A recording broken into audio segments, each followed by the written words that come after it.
Walk in the room, they see God. Well, I decided to go to Africa about a week ago. I felt it was a purpose. It was a special purpose. More so a meaning for me to be natural. And I think appearance means a lot.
We're born with our hair like this, and we just wear it like this because it's natural.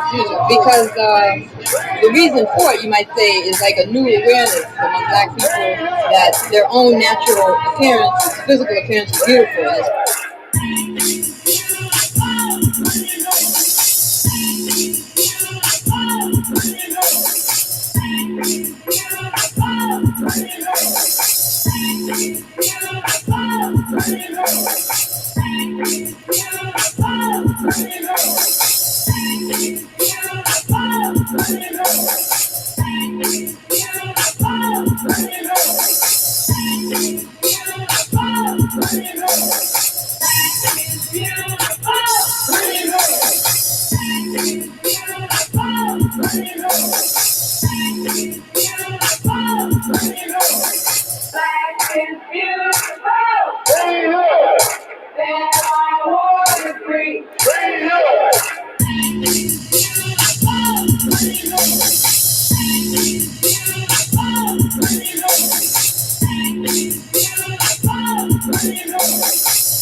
Well, I hope you can hear me. Pretty sure you can, but I don't know. We'll have to see. Um, anyway, let's test this out real quick. See if make sure you guys you can hear me. I'm not sure if you can or not. Um, let's try it out. All right. Oh, man, I don't even know. Hold on 1 second, family.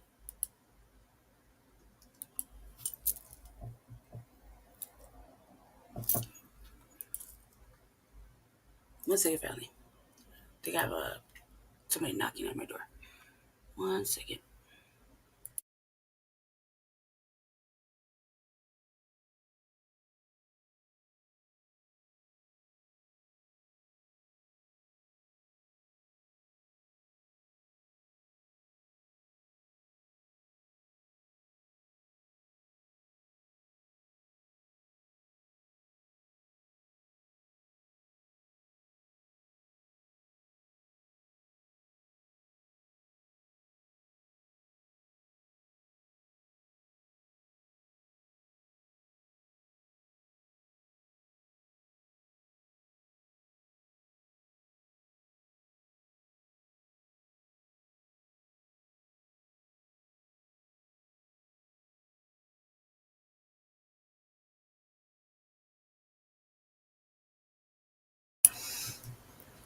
Okay, let's pray. Because I got audio, so man, it would be a complete and total waste if I don't have a mic. I'm pretty sure I do. Um, can't really tell though. These stupid ass gaming mics. They're like really complicated and always.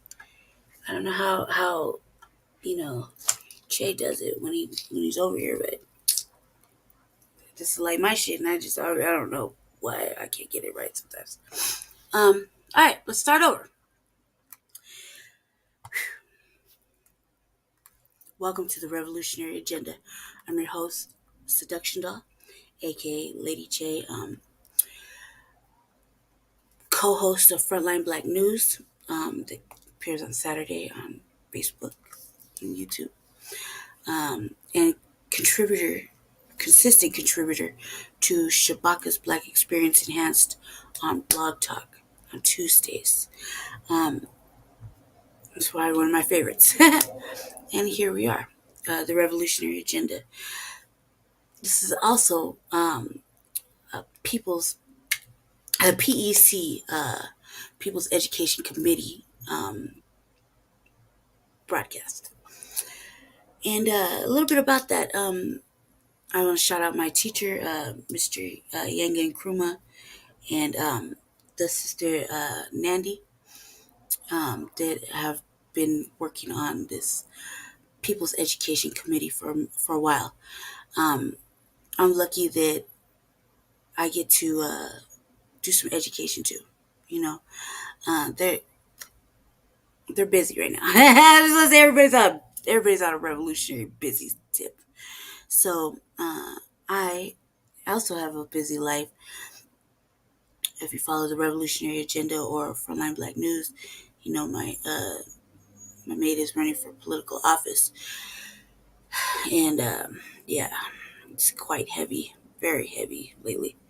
Um, Plus, I just have my own shit, my own show on the Revolutionary Agenda. I've been extremely sick, so it's slacking heavily, I would say.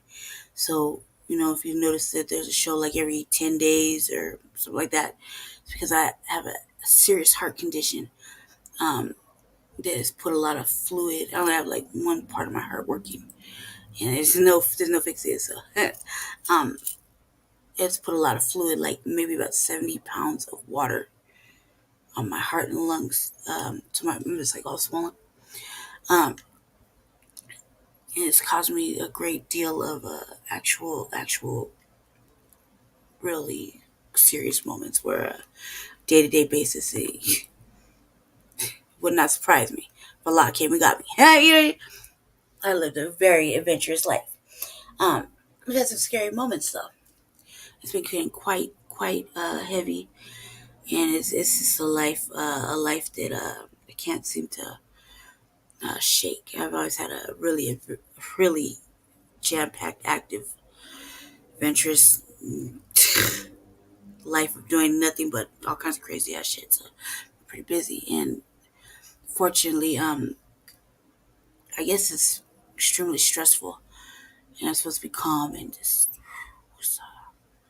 Fortunately, when you're the force or the master of manifestation, I guess you would say, then the world needs you. You're actual need, and I am the force. I am what moves mountains. You'll hear that around my pad regularly, where trust and believe. You don't want to sleep on this. Like the force is strong with me, grasshopper. Um, People's Education Committee is what I would like to describe in my version of things is a place where young revolutionaries can actually learn about the old, actual proper way of being a revolutionary. I would say about the people that have led the way, the Panther developments, some of our great leaders. I want to do a little bit today on Malcolm X as well. But how do I say? But I want to say that for me, I transitioned into where I'm at now with it from living a life of being a gang member, and being a gang member led to something positive, which was being a progressive Panther here in the state of Colorado, which is like I think everybody's asleep. I feel like I just need to go knock on the door and dust a cat off. You know what I mean? Shake them up a little bit. I would say young. I would say I'm getting older. I'm growing up. Eventually, you got to say you're growing up. Um, I My teacher has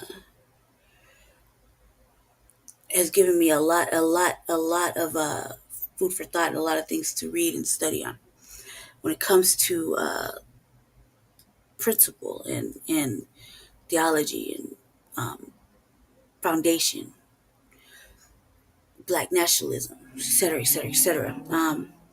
What this movement really means for the people. And before this latest changes over the last couple months, um, I felt very responsible for reestablishing what was lost here, or what is sleeping, or I don't know what is going on with it really. I think everybody's on revolutionary vacation um, here in Colorado, which is a very fucking racist state when you think about it.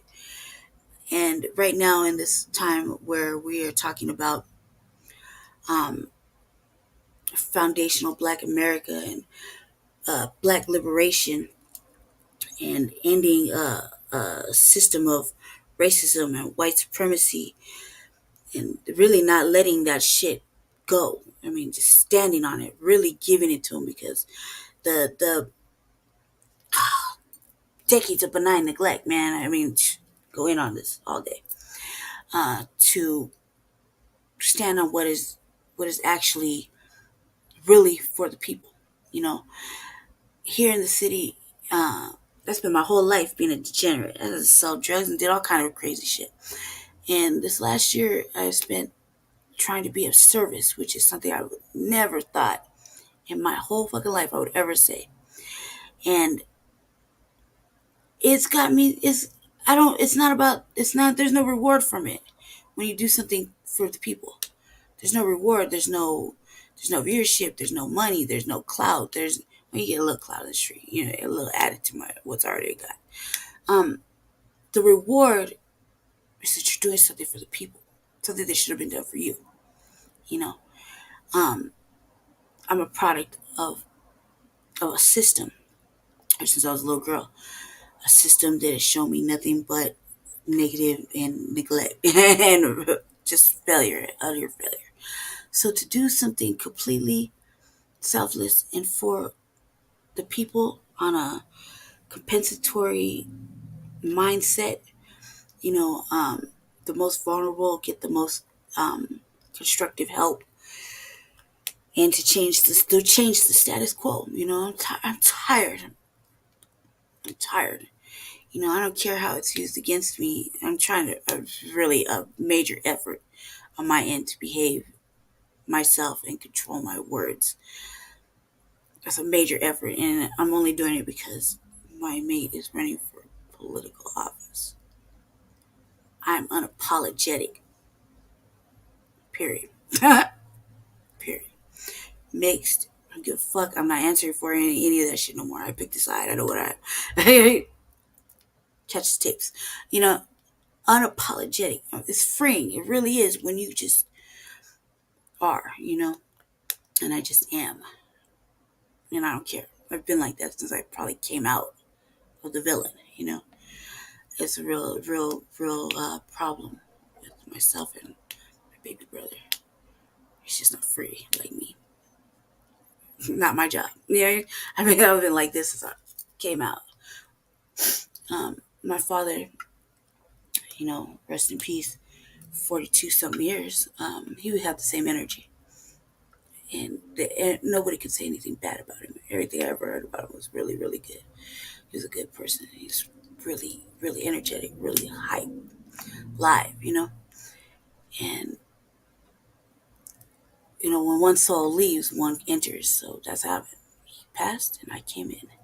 I think I came in just like him, like live, like the only one like this in in the family that I was raised in. Let's put it that way. My family, my brother and my mother and my father or his father. I'm the only one with this energy. It's probably since I could remember giving them a hard time, major problem. And what they think they get away with, I do to them and been doing it to them since I was little. And I really don't give a fuck how they feel about it. So I felt like, you know, when you know you're divine, you know a person, you know where you're going when you come in. And you know what kind of malicious shit you're gonna have to go through your whole motherfucking life because this is a vessel you popped into. That's how I feel like. So yeah, they can have it. They can have all this. I feel nothing. I don't feel nothing towards the biological family. It's terrible to say. Or is it? Or is it?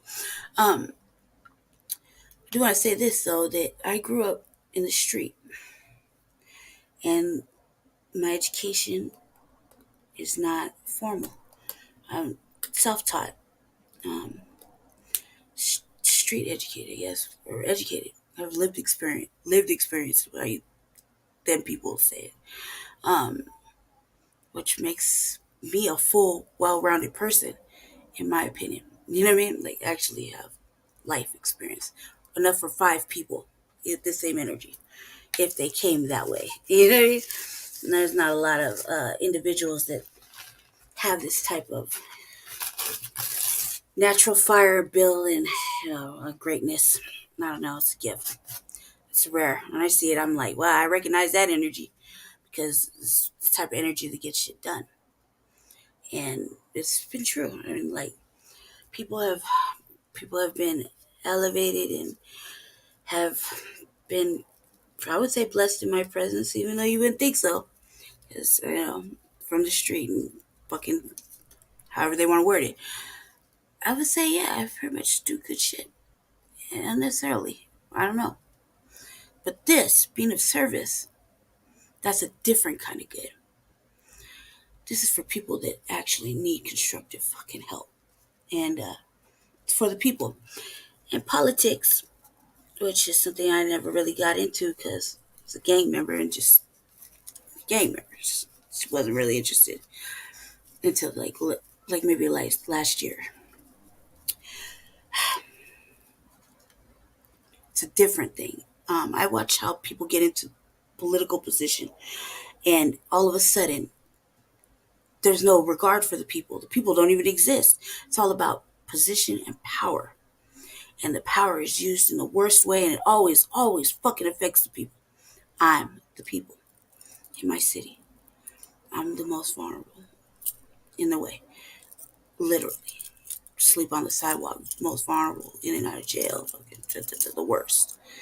They make you do little tests so you get into apartments and shit. Like, it's bad, you know. And I'm the people, so I'm the one that the city fucks off regularly when they um do frivolous spending on nonsense that like 4 fucking programs to do the same shit that's not doing anything. Failure, failure, failure, failure. So I'm the people. I'm the one that sees exactly what the fuck the people need. Not to mention, I'm with the people, out in the street with the people. So, man, if I don't get a daily conversation when I'm out there, I would say I would be missing things. But no, I'm actually very fucking tuned with what's going on with my people out there. Like, when I say my people, my people, like, motherfuckers that took care of me for 5, 6 fucking years in the worst condition. Majorly disabled, couldn't even take care of myself. And the streets did that for me. Being unhoused, though, you would be surprised what you would learn from being unhoused. They actually knows community, solidarity, helping, how to do this, how to do that, start shit from nothing, create shit, build whole fucking communities, protect each other, defend each other. Repos are, hey man, you gotta repossess something that somebody took back, fucking go get it. You know, they know how to survive. And I was blessed to see this.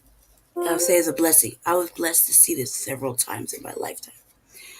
When I went into the system as a little girl and didn't know how to take care of myself, I already came in with a broken face whole situation, and didn't know how to fight. I have a boxer for a father. And I got a baby brother. So, girls don't fight. Girls don't box in my house.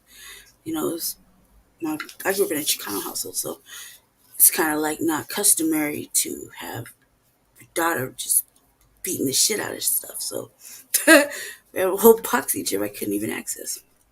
I can access it for exercise and stress related type shit, just exercise and weightlifting, whatever the fuck. We have a whole gym down there.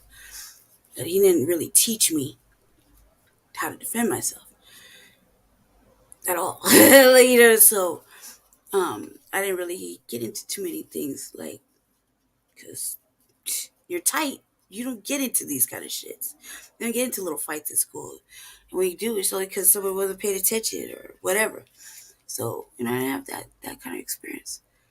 But I disrespect my household. I did some really, really ugly shit to my father. And bam, whole broken face.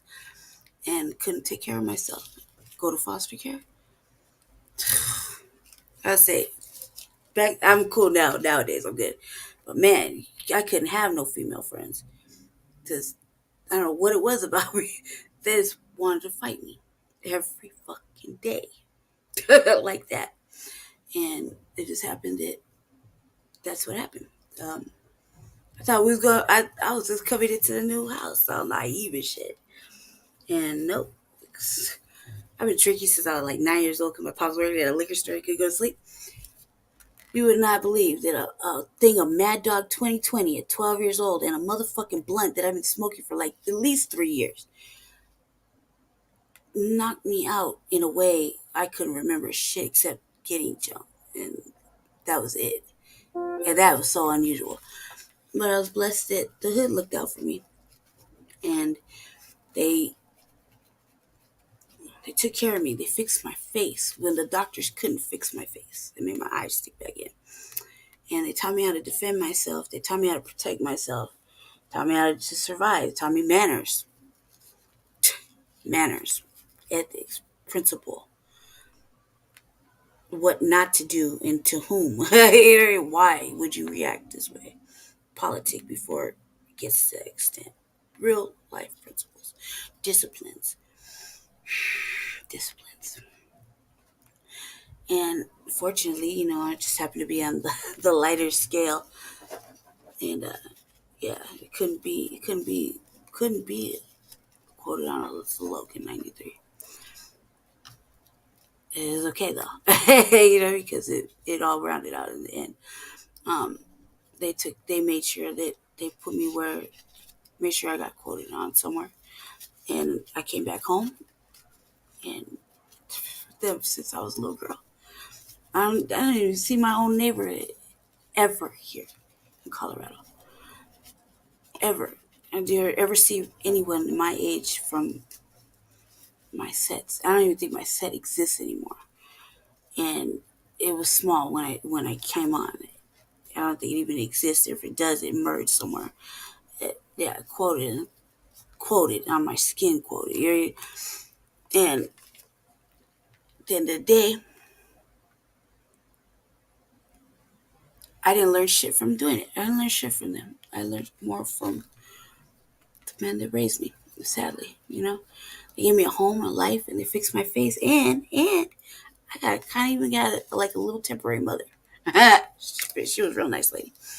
Um, and I spent my whole life with them. So you'll hear like, psh, might as well consider it because they do. There's no aside from the actual knowledge of the very few, they would have to say no. I'll probably go harder than most. Than most. Just harder than most. And actually stand up principles like, oh no, this is a violation. Who do we talk to? Who do we talk to? My face was broken when I was little, so it looks still. Yeah. And then from there, who knew that there was a whole thing such as the Black Panther movement at all for available for me to explore. And you're mixed and not actually awakened and yet taken aside on that. It's confusing, right? And you think, oh no, too late.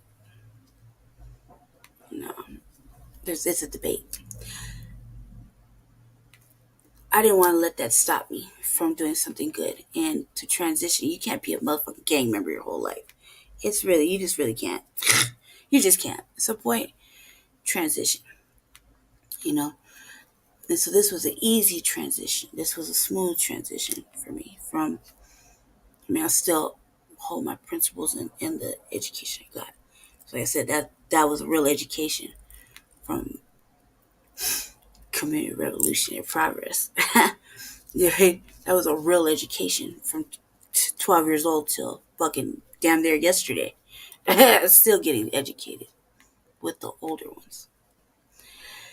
There's no generation. There's no. And that goes with the new generation too, with the new generation of Panthers. Same thing. A lot of sensationalism, my teacher would say, bad etiquette. I would say bad etiquette. Because they're not getting disciplined or taught the right things. I grew up with an actual education, so I know right from wrong. I know how to behave, and I know what to do when shit's critical. You know what I mean? Before it gets critical. Yeah. And I think that a lot of things are too much in the open and not in house. And a lot of things can be demeaning and shameful, and it's there for everybody to see. And when it's out there, it's a weakness. And when it's a weakness, it's a opening for an attack on all kinds of levels. Once you start showing that you're not right, you know, we're at war, family. We're at war everywhere.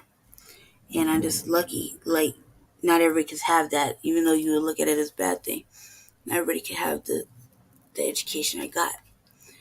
And just like not everybody can come with us at the end of the day, you know.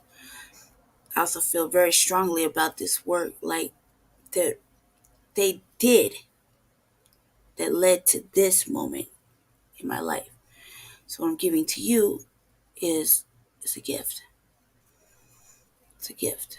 You know what I mean? My teacher works really hard on trying to educate us about the different developments, and the camp too. They when things are as heavy, they really try to educate us. The foundation, the principles, and the reasons, and the what was important, and the what was important ultimately is the people and the things they weren't getting.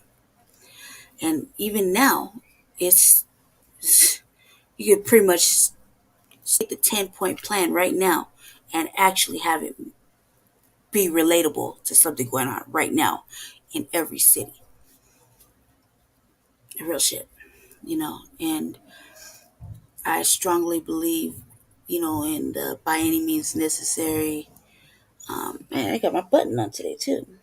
Fucking an attack against one is an attack against all. I'm stand with the people. I am the people here, and it's sad because nobody ever thinks about Colorado like that. Because you shouldn't. You shouldn't. You should think about mountains and marijuana and blonde broads and fucking crotchety ass white people and cooning ass niggas. That's what you should think about when you think about, you know, Colorado. I've seen it, and it's not tough by any means. I come from LA. From LA. For real. I got no passes. So it's not by any means hard. Even where I'm at, it's live. I mean, like, it's alive. Not like California, not like anywhere else I've been. And it's sad because, my mate is running for office on a purely grassroots thing. Pro-Black, Mr. Tangible's Colorado version.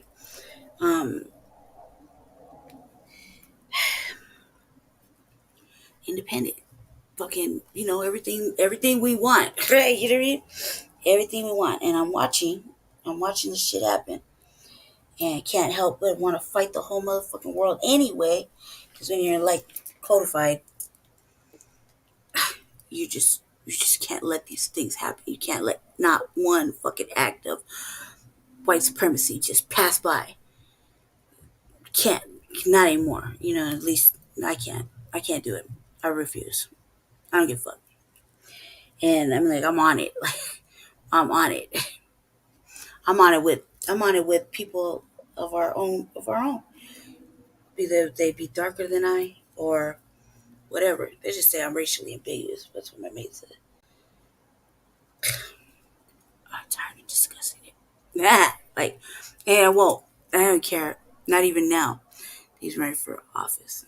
I don't have shit to say about it because it's you will not exploit my fucking discomforts and not pay me for it. Period. Anymore. That's how I feel about it. And when people want to drag you, they're exploiting your discomfort. Fuck you, pay me. Period. I'm just not gonna have it no more. And white supremacy is notorious for exploiting us, taking advantage of us.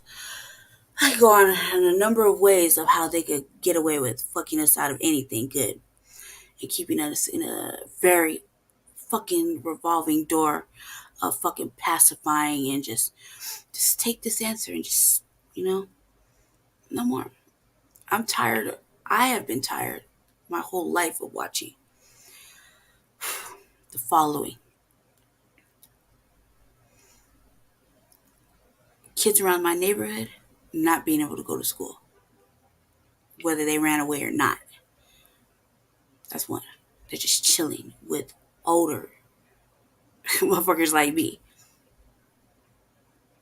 wasting their fucking life and their potential by doing drugs and just acting stupid, just standing there, just chilling all fucking day, like with no purpose. That right there is like number one.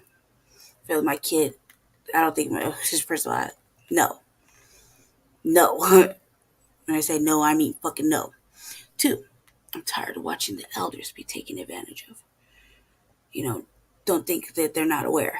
Oh, they're very aware. Right? Man, I'm tired. I'm tired. I'm tired of white supremacy. I'm tired of white people. I know. Don't let the shade deflect the message. I mean it. In my experience. I don't care what you think. I've had an ugly experience. I've seen my people. I've seen black people get the worst treatment. My whole life. My whole life.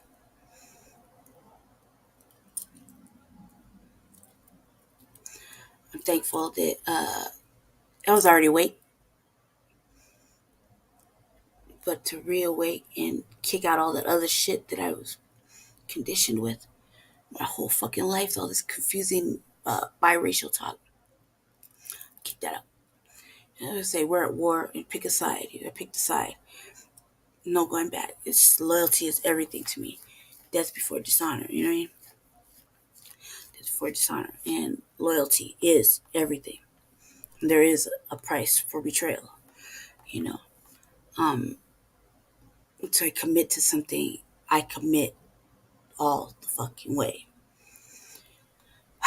No going back. I don't care what happens. Like, fuck, man. You did the worst, but hey, I already said I signed up for the ride. Do better. Like, that's all I can say. You know, and that's how I feel about this. Once you get the sense of being of service, I mean, nobody just looks at you like you're like trash. Actually, you're actually a needed person in society of your community, whether the community, the uppity people in the community acknowledge your works, your people. There are people on the ground. They see you. They see the work that you're doing. They see the fucking standing up. Man, I never thought I'd been up at city council doing anything at all. I was unhoused, and I was really going through it. Once I actually, most people get into a place that they just fuck it off like immediately, like 2 days max, fucking off. Doing drugs. They're having all kind of motherfucking people visiting. They don't come back. They're just doing the most. I managed to keep my shit because I had a bad heart, and at some point you don't want to die in the box or on the street. And I seen my family be okay. I was sitting on the sidewalk. You know what I mean? And I had grown men too every day to pick me up just so I could stand and get in my chair, tie my shoes and shit. I had friends that would build me whole tents and put me in them. I did from my little communities being unhoused. And I watched how the people that live around us in my area that's been gentrified treat me. I mean, even now, like, there's a little conversation I've been having on Frontline Blacc News. Everyone just ranting about this shit. That, everybody acts like I just came out of nowhere. No, motherfucker, I didn't come out of nowhere. I was sleeping on the motherfucking sidewalk 4 blocks from your building for 5 fucking years. Not to mention, I ran this motherfucking streets hard in dresses and machetes when I was good and not in the condition I was in. Hey, like, what the fuck are you talking about? You're not supposed to know me like that. I maneuver different. Dumbass, like that. I gotta explain everything. And it's a reality. They just act like they don't. You just showed up. No, I didn't. You just not paid attention. You know what I mean? And haven't. Because that's how people look. That's how people with jobs and homes look at the actual people in the city. Our mayor just arrested in the last 3 months 700 fucking unhoused people for minor shit. A PR bond now? Fucking good luck trying to get one. Man, if you were in there, You qualified for one, you lucky. And if you got one, fuck it, woo. Praise Allah. And out you go. I've experienced it a few times. I've also experienced the grand motherfucking jail tour. You know what I mean? I've experienced like shit. I put some money on my no, don't even worry about it. I don't need no commissary. I got hustle. Yeah, I'll call you next week. Just after I've been in there a week and a half. You feel me? Like a product. So it's not new. It's new to them because I don't know shit. They see me differently. I've been like right down the street from the uppities for like 4 or 5 fucking years. They act like I'm just brand new. No, motherfucker. The Lokes found me in Curtis Park. I've been all through this motherfucker. When I was real good, I was mobbing this motherfucker in dresses and my machete. I don't even know what you're talking about. When I was bad, I was mobbing around with my machete. Now, just patrolling the neighborhood with my motherfucking machete. Everybody can get it. Fuck it. I don't care. Such is life. You know? It's like, is it me? No, it's not me. It's them. And I see that as my mate runs for office. The same fucking community that he serves freely without being asked. Freely for the fucking people. On all the fucking, doing all the hard work that nobody wants to do. Their own community. It literally, like his family's right across the street from the voice of the community. Can't even be a real black person to say, hey, pretend. Like, oh, you want to pretend. Congratulations. Mm, mm, mm. Sad state of affairs. But that's the kind of shit we're up against here in Colorado. And I'm like, man, I think I told him like 18, 30 fucking thousand times. Cuz, don't do it. Please, cuz. You see how we talk about that motherfucking mayor we got now. Cuz, they just gonna talk about you like this, blah, blah, blah. But no. He said it's for the people. It's for the fucking people. And at the end of the day, that's what we do this for. The people. That means think about everybody other than yourself. The most vulnerable. And currently, and that's probably going to be the way it is now, as soon as everybody gets this understanding, black first. And the most vulnerable get it. The most constructive help. Like this. Privileged people, I'm sorry, man. You just take that back seat. You'll see the change as I change this, and that. You know, that's how I promote that too. The mindset, you know, because it's important. Some point, you're not gonna want to be on the bottom anymore, black people. You feel me? Some point, you're not gonna want to just accept. I mean, watch the news. I was talking about this with my brother the other day. I think we're stuffing down our internet turner, stuffing it, and when it all comes out, could you really blame us? You feel me? Let's not avoid that. Right now, we're about the revolution. It's not supposed to be televised. It's happening everywhere.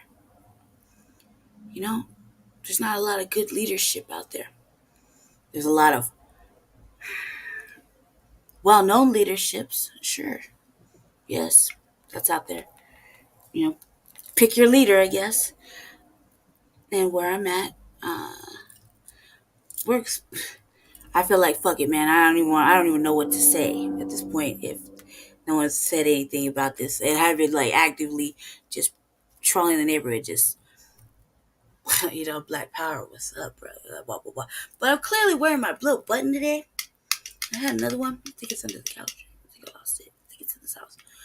And as you can see, we're very serious about it. My pops always said I was militant, like a motherfucker. And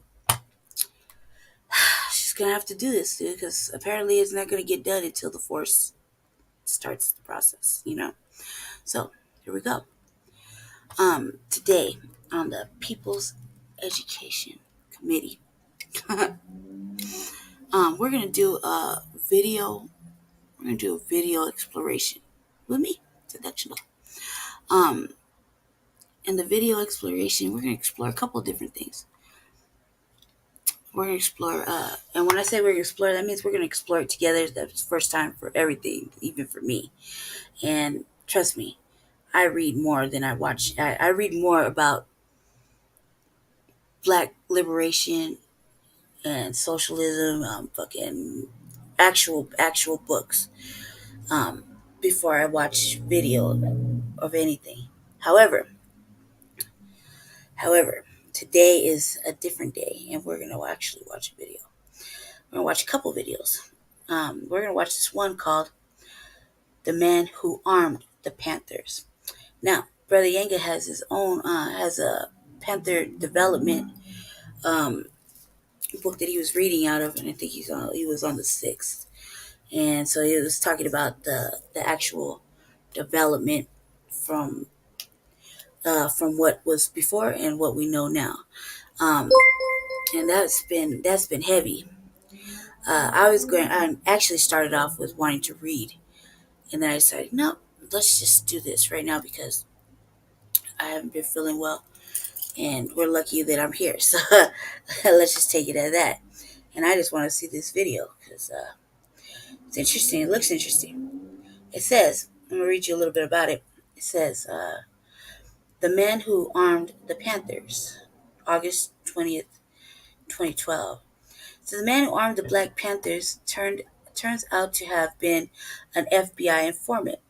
FBI files uncovered by journalist Seth Rosenfeld revealed that Richard Okoye, a prominent activist in the 1960s who was the first to supply the Black Panthers with guns and weapons training, was also an undercover FBI source. A mysterious character who always sported sunglasses even at night.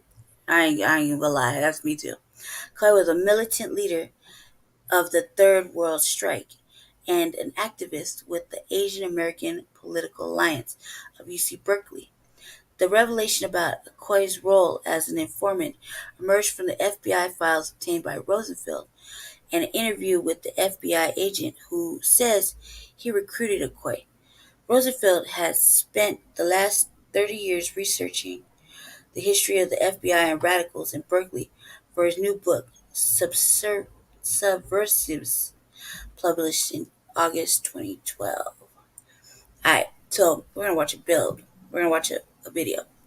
And it looks like it's 10 minutes long. We're going to explore some other shit too in regards to this. So we're going to get to it shortly. Let me see. Let me go ahead and set this up.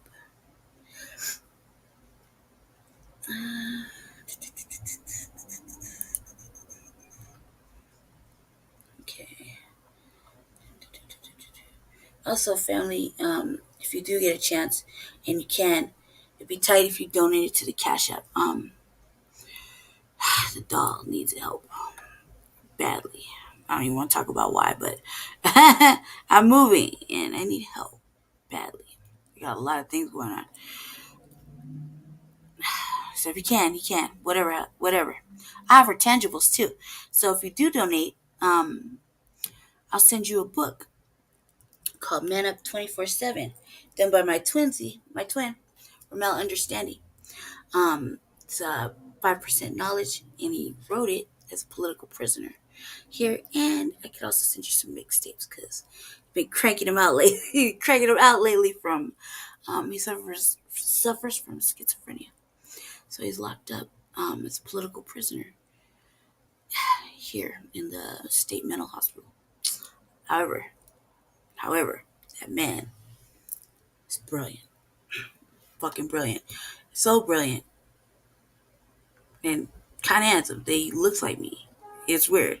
The only one qualified to be considered my twin, and the anchorman of all three broadcasts. And if you notice anything we got, this is Frontline campaign. He is the he's a live person because of me. A live person because of me. So when he gets out, here soon, I can officially go on revolutionary vacation. He can have all his shit that I created for him, which is broadcasts and webpage, and I got all his books and shits getting ready to sell. And yeah, he's a real person, thanks to me. And I ain't have shit to do, really. I ain't got no life. I'm just trying to be good now. It's fucking hard work. So I offer tangibles. So if you help me, you're in the city of Denver, I'll bring it to you. If not, and you help me, you donate to the cause of Seduction Doll today, I will email it to you. Just like that. Tangibles. Here we go. Put up the disclaimer and let's get to it. All right, clear this real quick.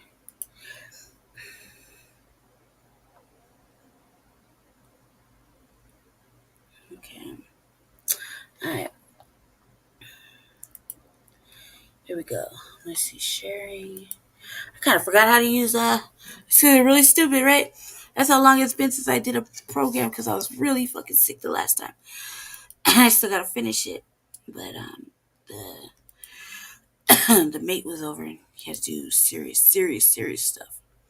The computer and I couldn't hang no more. So I gotta finish my Shaka Zulu thing.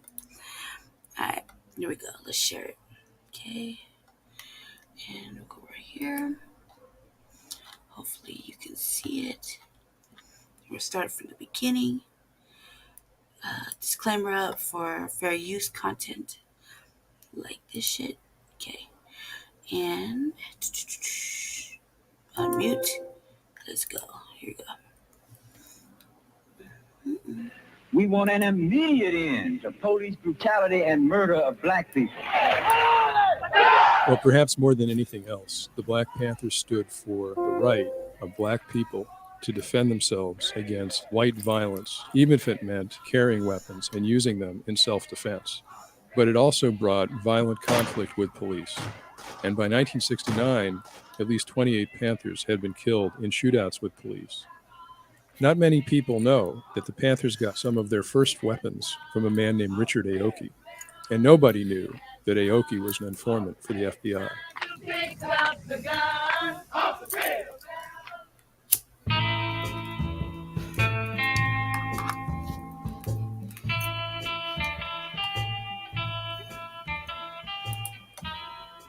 A former FBI agent had heard that I was doing research, and he contacted me. His name was Bernie Threadgill. But he said, Ooh, commercials. When I started making videos, I had absolutely no idea how much time Struggling, and energy man. I'd be wasting Don't on judge me. payments. Real shit. That's why I'm so excited Milio offered to sponsor this video so I can share with you their life-changing service. If you're running or managing a business, you have got to be tired of writing checks. It's 2022. Why do they still exist? I don't even know, bro. Okay. I hate commercials. "Hey, I know that guy." And he said, Aoki was my informant. I developed him. Oh, yeah, he was a character. He said, I don't have any interest in communism. And I said, well, why don't you just go to some of the meetings and tell me who they are and what they talked about. So one thing led to another, and he became a real good informant. Well, I had never heard of Richard Aoki before Bernie Threadgill told me about him. So I started to research who was Richard Aoki. Aoki was a prominent activist in the San Francisco Bay Area during the 60s. Definitely, Richard was someone who looked at things politically. The impression I got was basically, if you become his friend, he's like your friend for life, And he was like that with most people, He had been very involved in the Third World Liberation Front strike at Berkeley in 1969. He was one of the most militant leaders of that strike. Aoki had also been involved in a group called the Asian American Political Alliance, one of the first Asian activist groups in the country. He'd also had a connection with the Black Panthers. Aoki was head of the Berkeley chapter of the Panthers and later became a field marshal in the Panthers. And it was known that he had given the Black Panthers guns. That's crazy. I knew from my research that he was a very smart and complex person. He had a fascinating history. His family was interned during World War II. He'd grown up in West Oakland in a very rough neighborhood, predominantly Black and impoverished neighborhood. He was part of a gang. He was involved in a lot of petty crimes, co-valedictorian in his junior high school. When he was in the Army, he became a firearms expert. So I was really curious to know about this other side of his life. I'm wondering if you remember a guy named Bernie Threadgill? Bernie Threadgill? Yeah. No, I don't think so. What I was told in my research that during this period of time you actually worked for the FBI. They tell you that? Bernie told me that. He did? He did. Oh, that's interesting. Informants were used. Mad vague. He didn't really say he did or would not. Report on the inner workings of an organization. They can keep you up to date on the thinking of the leadership of the organization, whether it's going this way, that way. Someone like Aoki is perfect to be in a Black Panther Party, because I understand he's Japanese. Hey, nobody's going to guess. He's in the Black Panther Party. Nobody's going to guess that he might be an informant.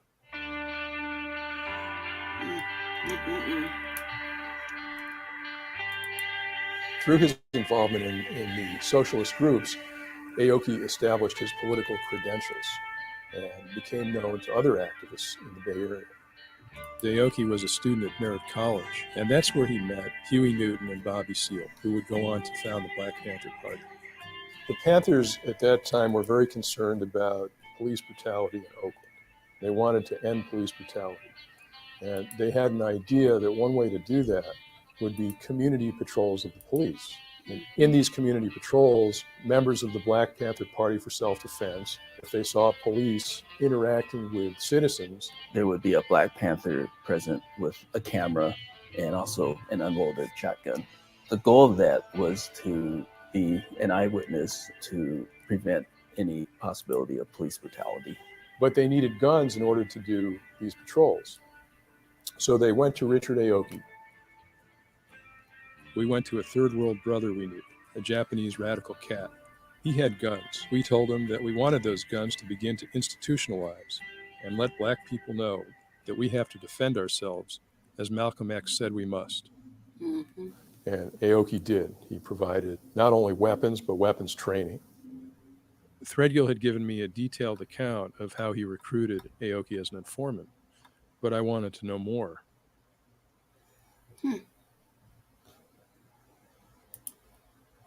In reviewing the records, there was a list of informants. Most of their names were blacked out, but for some reason, Richard Aoki's name had not been blacked out, and he was listed in the report as informant T2. Why was he arming the Panthers, and was the FBI involved in it?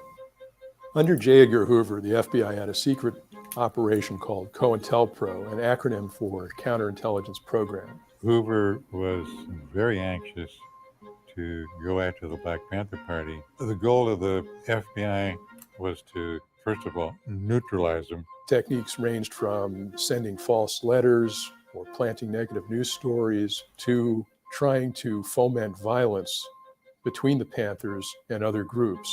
The FBI also used informants as part of its COINTELPRO operation.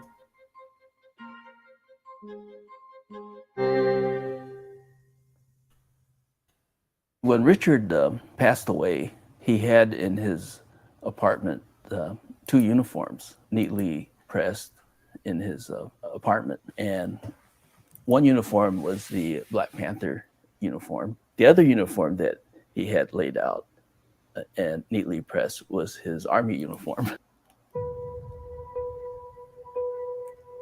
I served the Roman Empire.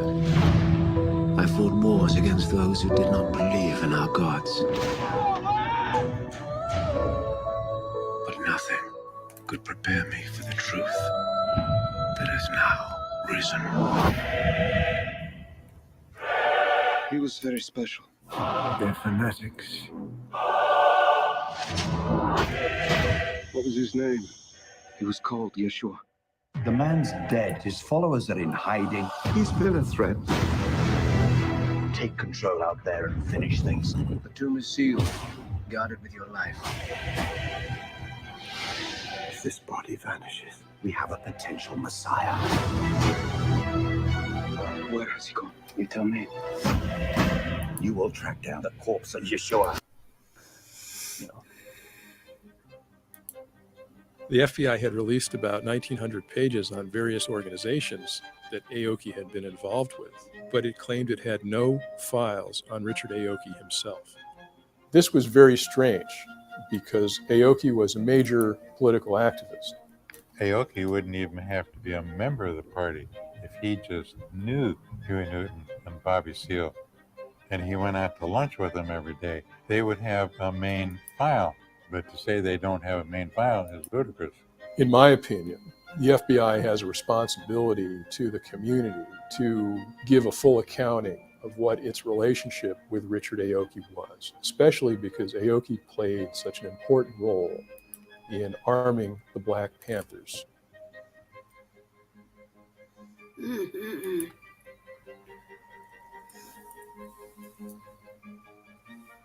One of the things I learned in my research is that Richard had actually worked for the FBI. Oh, how was that? Well, he never mentioned this. No. This guy right here. I mean, that's like a big surprise to me, in terms of. I don't think I was ever heard any information, as far as, You old informant ass. even talking to the FBI. Yeah. So that's kind of a shocking thing for me to hear. Yeah. He pretty much compartmentalizes all his little eyeball, I different see you. parts of his life. He Don't has be weird. friends Say from hi. this period, friends from that period, and then the Asian American movement and the Civil Strike period.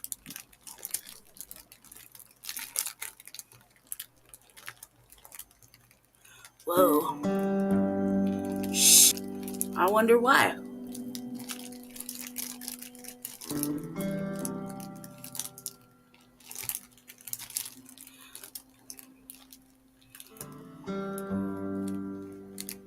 Wow.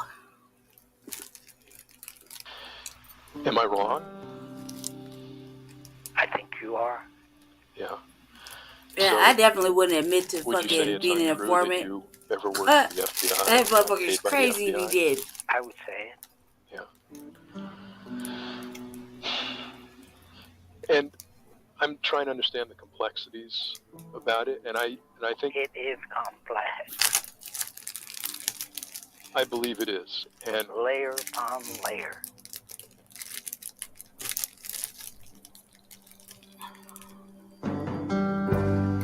It's like crazy. I want to go back right here real quick, just to explore, because in the socialist groups. Bernie Threadgill? Bernie Threadgill? Yeah. No, I don't think so. What I was told in my research that during this period of time you actually worked for the FBI. Did they tell you that? Bernie told me that. He did? He did. Oh. That's interesting. Goddamn Bernie. Informants were used when I was in the FBI. An informant would report on the inner workings of an organization. They can keep you up to date on the thinking of the leadership of the organization, whether it's going this way, that way. Someone like Aoki is perfect to be in a Black Panther Party, because I understand he's Japanese. Hey, nobody's going to guess. He's in the Black Panther Party. Nobody's going to guess that he might be an informant.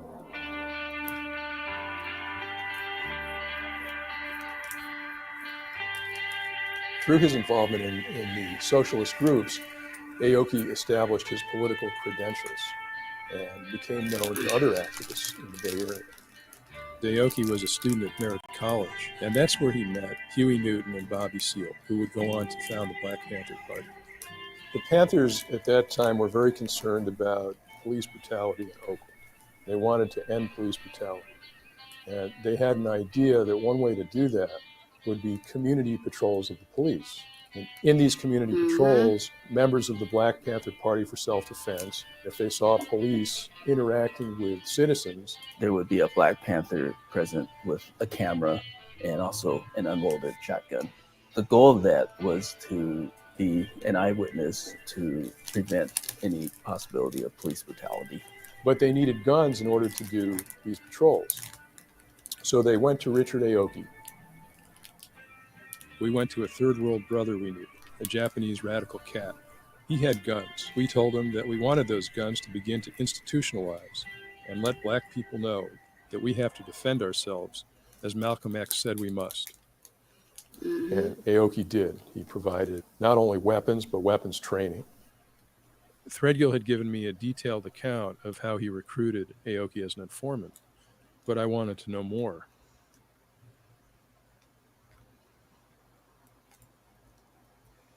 In reviewing the records, there was a list of informants. Most of their names were blacked out, but for some reason, Richard Aoki's name had not been blacked out, and he was listed in the report as informant T2. Why was he arming the Panthers, and was the FBI involved in it? Under J. Edgar Hoover, the FBI had a secret operation called COINTELPRO, an acronym for Counterintelligence Program. Hoover was very anxious to go after the Black Panther Party. The goal of the FBI was to, first of all, neutralize them. Techniques ranged from sending false letters or planting negative news stories to trying to foment violence between the Panthers and other groups. The FBI also used informants as part of its COINTELPRO operation.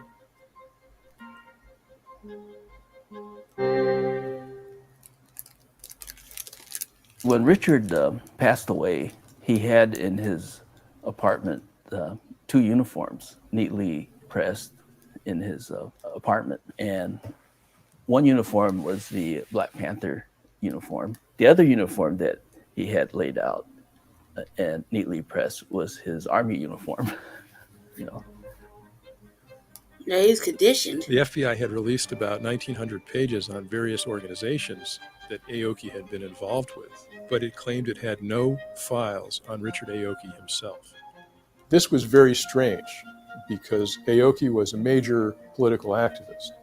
Aoki wouldn't even have to be a member of the party if he just knew Huey Newton and Bobby Seale, and he went out to lunch with them every day. They would have a main file, but to say they don't have a main file is ludicrous. In my opinion, the FBI has a responsibility to the community to give a full accounting of what its relationship with Richard Aoki was, especially because Aoki played such an important role in arming the Black Panthers.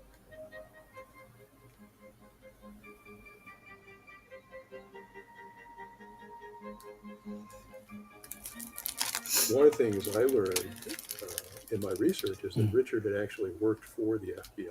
Oh, how was that? Well, he never mentioned this to No. you?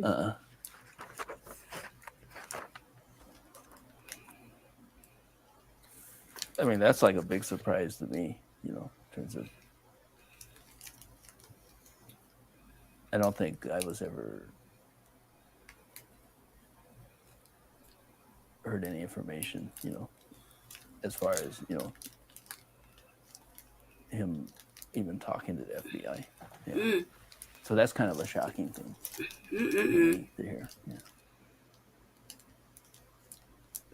He pretty much compartmentalizes all his different parts of his life. You know, he has friends from this period, friends from that period, and then the Asian American movement and the Civil Strike period.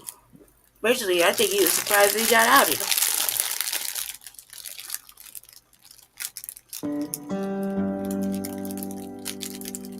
Shit, that's heavy.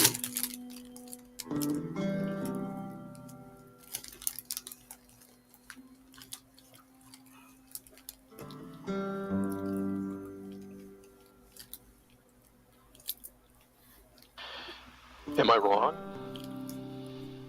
I think you are. Yeah. So, would you say it's untrue that you ever worked with the FBI or got paid by the FBI? I would say it. Yeah. And I'm trying to understand the complexities about it, and I think it is complex. I believe it is, and layer upon layer.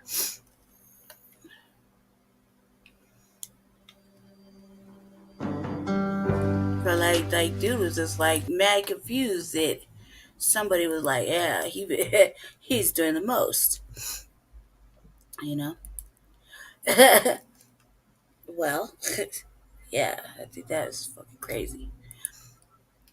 That's good to know, though. You know that I didn't know it was a Japanese man that.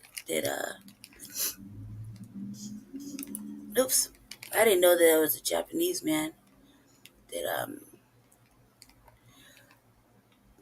brought them the weapons. So we have learned something. We have learned something. Okay, now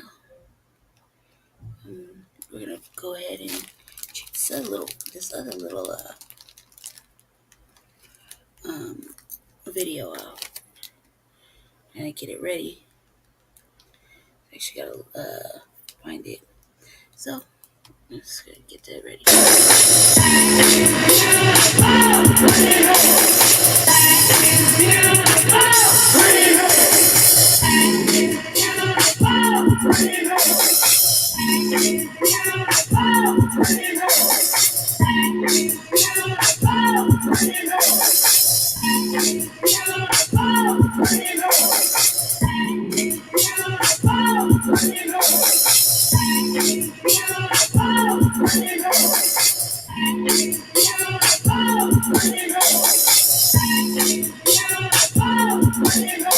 We're born with our hair like this, and we just wear it like this because it's natural.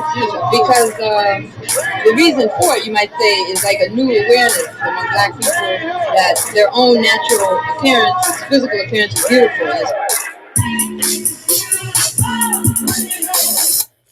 There, I found it. All right, so this one is called. Let me explore this one together too. It's called Mayday. And it's really. I'm hoping I find the right one because this is really important for our knowledge and education. I'm gonna read a little bit. It says on May Day 1969, the Black Panther Party held rallies across the nation, demanding the jailed Minister of Defense Huey P. Newton to be free. Here we go. Let's see.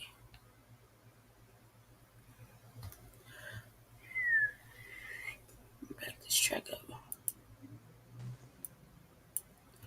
On May Day 1969, the Black Panther Party held rallies across the nation, demanding the jailed Minister of Defense Huey P. Newton be set free. On the original May Day in 1886, Polish, German, Irish, and Italian working people held the first massive strike in America. Organized in Chicago to gain an 8-hour workday, it spread to all the major industrial cities, and on May 1st was supported by hundreds and thousands of working men and women. But the millionaire rulers of America were determined to crush the people. Armies of city cops and hired goons shot them down in the streets, and the strike leaders were arrested, tried, and hanged. The Black Panther Party today is carrying on the same fight for all working people, white and black. And for this, they have been slandered in the press, murdered in cold blood, and framed and jailed by a ruling class jealous of its power. Thanks.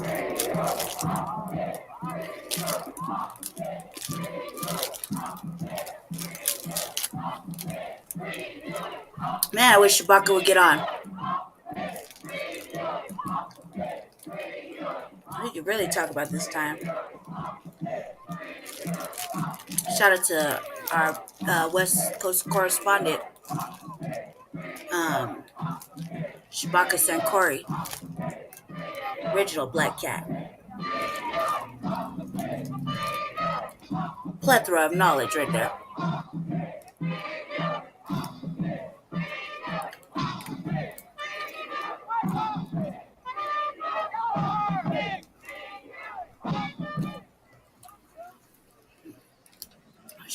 Shabaka Sankori is like damn near like a father to me. He sounds like my dad. California too. This is the most beautiful demonstration and gathering of black and You white want to talk to me about cognitive people dissonance? the Black Panther Party has ever had the Crazy honor shit ever. to preside at. All power to the people is becoming a reality because the people have come out here to stand for hours, to stand if necessary for days in front of these P.E.C. buildings to demand that Huey P. Newton be set free.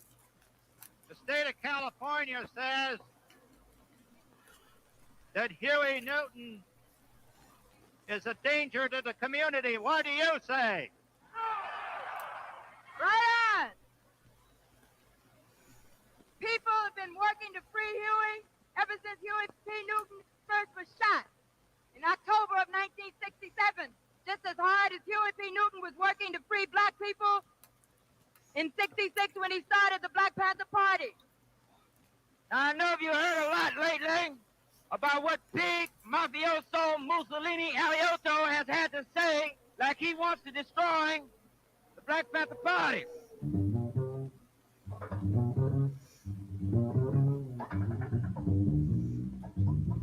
They weren't having it. They weren't having it.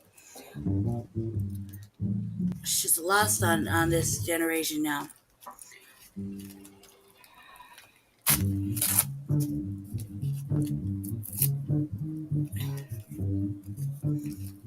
I was growing up, we had a chair just like Monday, that. There's a lot of propaganda going on for today. And the Panthers, they were making an extra hard job to go and mobilize the people for this rally. The pigs they sought to stop this.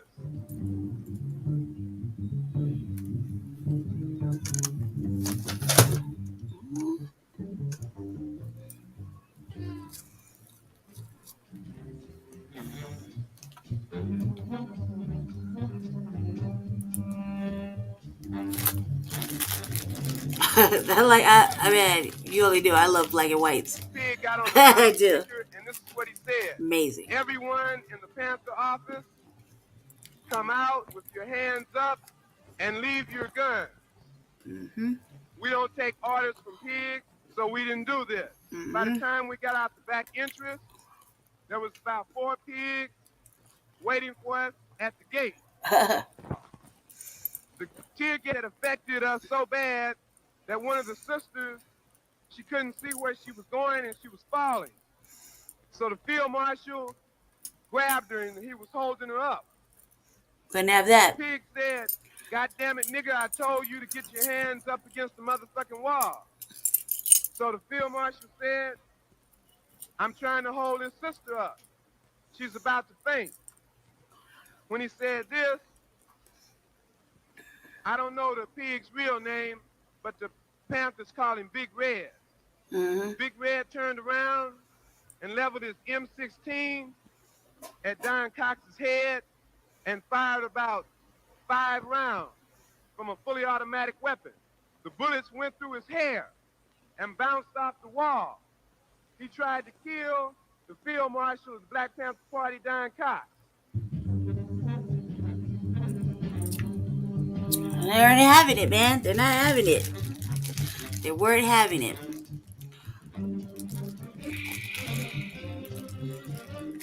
They weren't having it. It's like now I'm like, man, why are we having it? At this time, there was about 2,000 people on the scene, and the pigs started firing their Thompson machine guns and their M16s over the people's heads. And then pigs were grabbing our sisters and throwing them down and just generally running them up. We're having it. These are running them up. You ain't throwing our sisters down, man. Like, hell nah. They weren't having it. I like this black and white. I like black and white period, but I like the little music in the back. It's not nefarious at all. The issue today centers around the invasion of fascism in our land. Well, the Black Panther Party and black people and Mexican American people and all people are saying there will always be Huey P. Newton and the Black Panther Party as long as there's black people living in existence. Right on! Free Huey!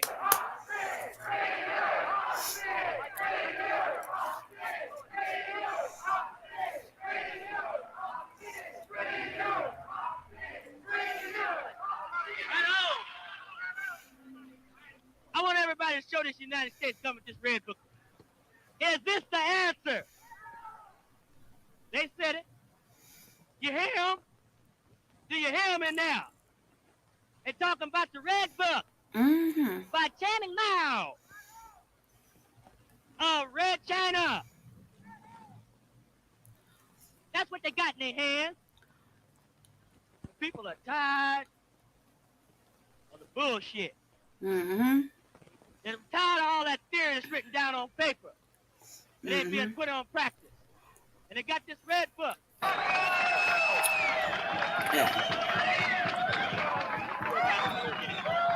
In the papers this morning, they're saying that the Black Panther Party is subversive.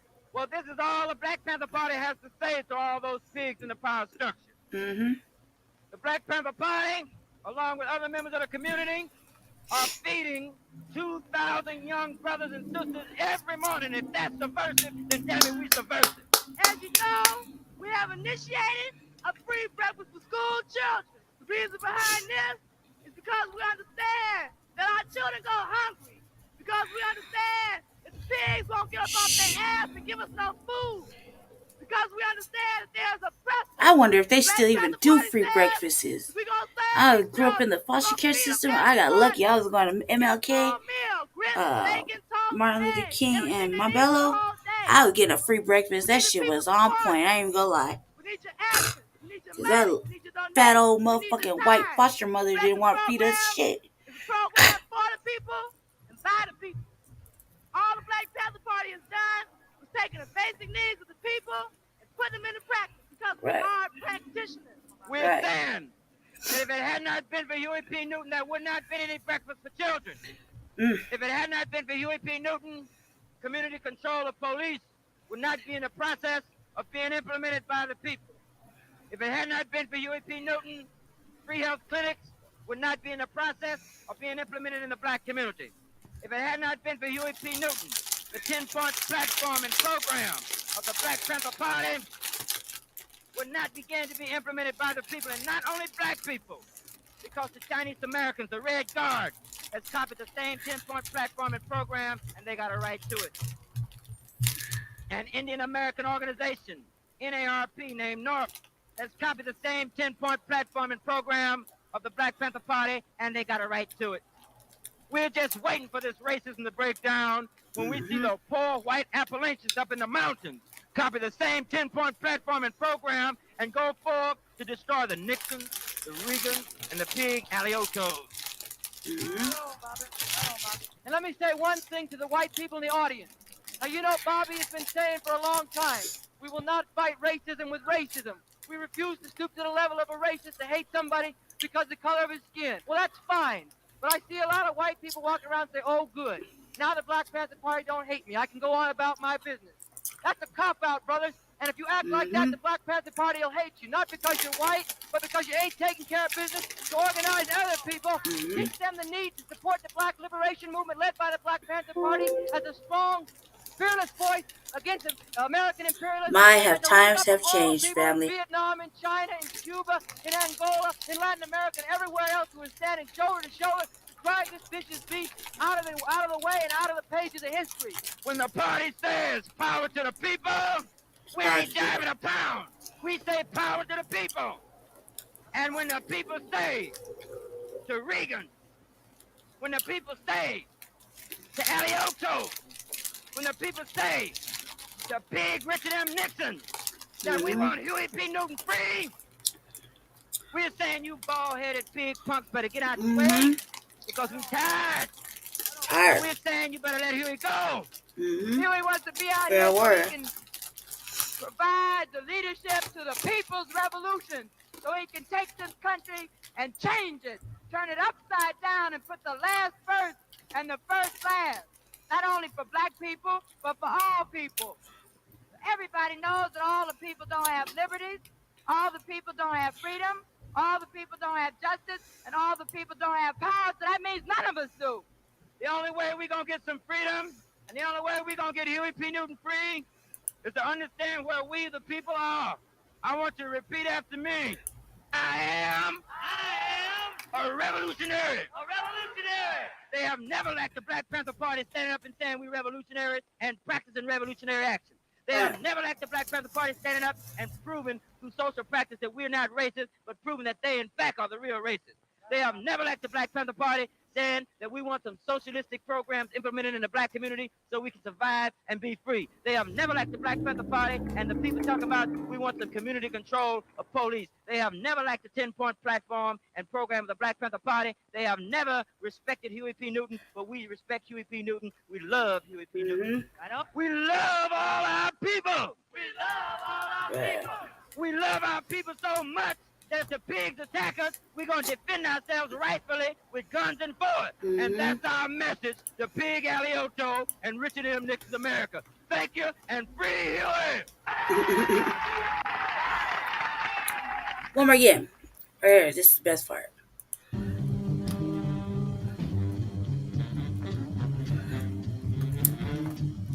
Yeah, because it's good to remember. Like, that's... the times have changed.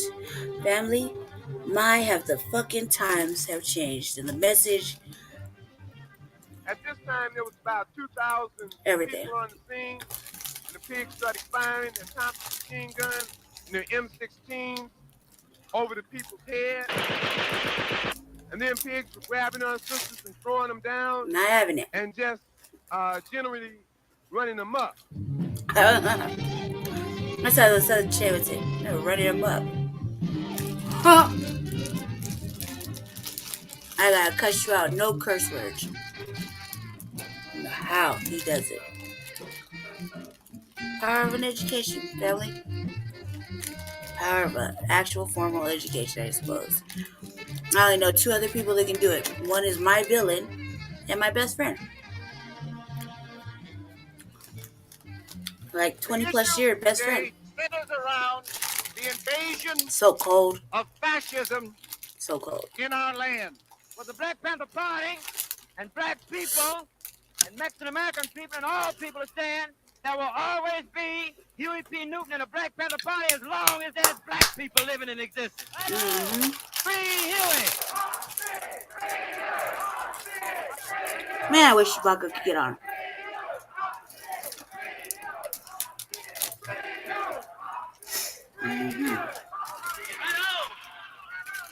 So I take this little red books. Everybody show this United States government this red book. Is this the answer? They said it. You hear them? Do you hear them in now? They're talking about the red book by Channing Mao of Red China. That's what they got in their hands. People are tired of the bullshit. They're tired of all that theory that's written down on paper. It ain't being put on practice. And they got this red book.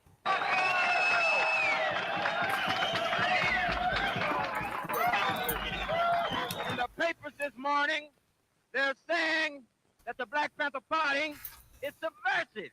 Well, this is all the Black Panther Party has to say to all those pigs in the power structure. The Black Panther Party, along with other members of the community, are feeding 2,000 young brothers and sisters every morning. If that's subversive, then damn it, we subversive. As you know, we have initiated a free breakfast for school children. The reason behind this is because we understand that our children go hungry. Because we understand that the pigs won't get us off their ass to give us no food. Because we understand that there's a oppressor. The Black Panther Party says that we're going to serve these children. We're going to feed them every morning. They get a full meal, grits, bacon, toast, eggs, everything they need for the whole day. We need the people's support. We need your actions. We need your money. We need your donations. We need your time. The breakfast program is a program for the people and by the people. All the Black Panther Party has done was taking the basic needs of the people and putting them into practice because we are practitioners. We're saying that if it had not been for Huey P. Newton, there would not have been any breakfast for children. If it had not been for Huey P. Newton, community control of police would not be in the process of being implemented by the people. If it had not been for Huey P. Newton, free health clinics would not be in the process of being implemented in the black community. If it had not been for Huey P. Newton, the 10-point platform and program of the Black Panther Party would not begin to be implemented by the people, and not only black people, because the Chinese Americans, the Red Guard, has copied the same 10-point platform and program, and they got a right to it. An Indian American organization, NARP, named North, has copied the same 10-point platform and program of the Black Panther Party, and they got a right to it. We're just waiting for this racism to break down when we see the poor white Appalachians up in the mountains copy the same 10-point platform and program and go forth to destroy the Nixons, the Reagans, and the pig Aliotos. And let me say one thing to the white people in the audience. Now, you know, Bobby has been saying for a long time, we will not fight racism with racism. We refuse to stoop to the level of a racist to hate somebody because of the color of his skin. Well, that's fine. But I see a lot of white people walking around and say, oh, good. Now the Black Panther Party don't hate me. I can go on about my business. That's a cop-out, brothers. And if you act like that, the Black Panther Party will hate you. Not because you're white, but because you ain't taking care of business to organize other people, teach them the need to support the black liberation movement led by the Black Panther Party as a strong, fearless voice against American imperialism, and to link up with all the people in Vietnam, in China, in Cuba, in Angola, in Latin America, and everywhere else who is standing shoulder to shoulder to drive this vicious beast out of the way and out of the pages of history. When the party says power to the people, we ain't jiving a pound. We say power to the people. And when the people say to Reagan, when the people say to Alioto, when the people say to Big Richard M. Nixon that we want Huey P. Newton free, we're saying you bald-headed pig punks better get out the way because we're tired. That we're saying you better let Huey go. Huey wants to be out here so he can provide the leadership to the people's revolution, so he can take this country and change it, turn it upside down and put the last first and the first last, not only for black people, but for all people. Everybody knows that all the people don't have liberties, all the people don't have freedom, all the people don't have justice, and all the people don't have power, so that means none of us do. The only way we're going to get some freedom, and the only way we're going to get Huey P. Newton free, is to understand where we, the people, are. I want you to repeat after me. I am a revolutionary. They have never lacked the Black Panther Party standing up and saying we revolutionaries and practicing revolutionary action. They have never lacked the Black Panther Party standing up and proving through social practice that we're not racist, but proving that they in fact are the real racists. They have never lacked the Black Panther Party saying that we want some socialistic programs implemented in the black community so we can survive and be free. They have never lacked the Black Panther Party and the people talking about we want some community control of police. They have never lacked the 10-point platform and program of the Black Panther Party. They have never respected Huey P. Newton, but we respect Huey P. Newton. We love Huey P. Newton. We love all our people. We love all our people. We love our people so much that if the pigs attack us, we're going to defend ourselves rightfully with guns and force. And that's our message to Pig Alioto and Richard M. Nixon's America. Thank you, and free Huey! They weren't playing at all. Like, at all. Let's see, really. 1 second.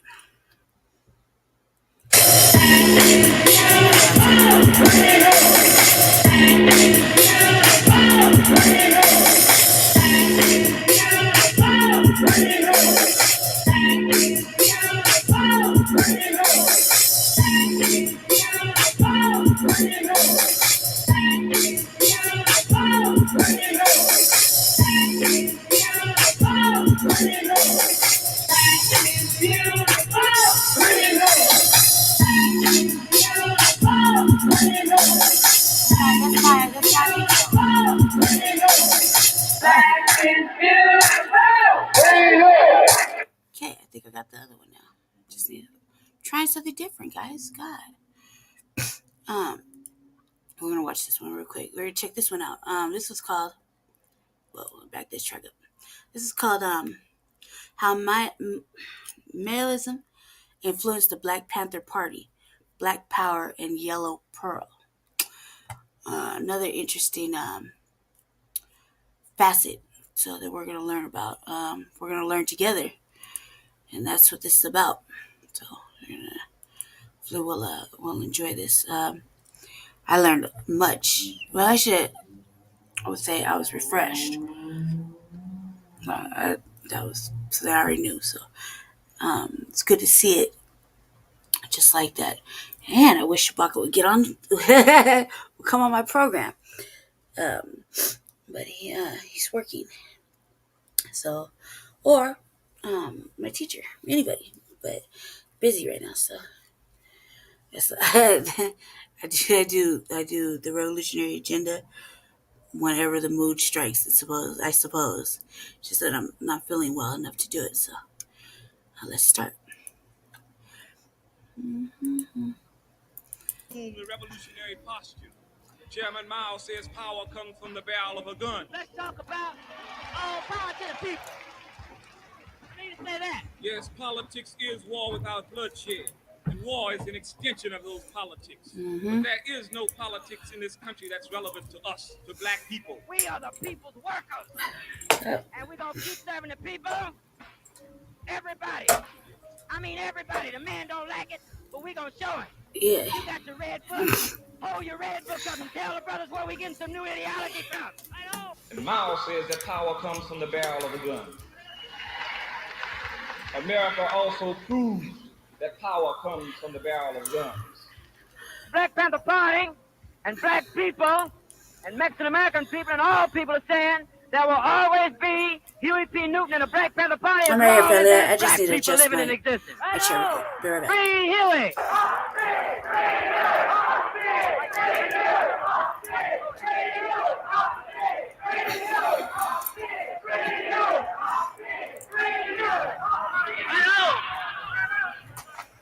I want everybody to show this United States government this red book. Is this the answer? They said it. You hear them? Do you hear them in there? They're talking about the red book by Channing Mao of Red China. That's what they got in their hands. The people are tired of the bullshit. They're tired of all that theory that's written down on paper. It ain't being put on practice. And they got this red book. Representing the Black Panthers, We're going to fight some capitalism with some basic socialistic programs. We'll fight imperialism with proletarian internationalism. We need socialism in practice. We need an understanding of Marxist-Leninist principles so that we may put our knowledge into revolutionary practice. representing the young patriots. The gun on the side of the revolutionary, on the side of the people, means solidarity and socialism. Representing the Black Panthers. The red book is my Bible, the gun is my staff. I know a lot of people, that hear things like this and see things like this, couldn't understand the motives behind this. Some of us young people, and a lot of people couldn't understand. See, me myself, I was born in a so-called bourgeois community. Pause right there, family. I'm getting ready to move, so man, I will be so motherfucking happy once I find the perfect man. I had a throne one time. So this little white boy almost caught the motherfucking ass whooping of a goddamn lifetime. Just for pulling the bullshit he did. Just had a man, police and white people with cameras watching me. He would caught that old ass whooping. I had a throne. It's an actual throne. He rescued it from a fucking unhoused sweep. That thing was fucking comfortable. And I'm not gonna lie, first time in my motherfucking life, I think I was happy. That is fucking crazy, right? 42 years. I don't think I've ever had a happy day. Not one. Yeah, you see me smiling and shit, just know it's pretending. I spent my whole motherfucking life unhappy, upset, also disappointed. Just that day, I swear to God, I can't even say that. I swear on your God.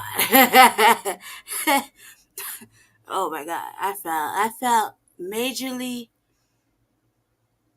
I was feeling myself super empowered, and my brother tried to help me. Trying to get this old motherfucker. I don't know what this fuck is. This a lawn chair or some shit. No back support, but I feel like I'm already small. I'm like 5 foot tall.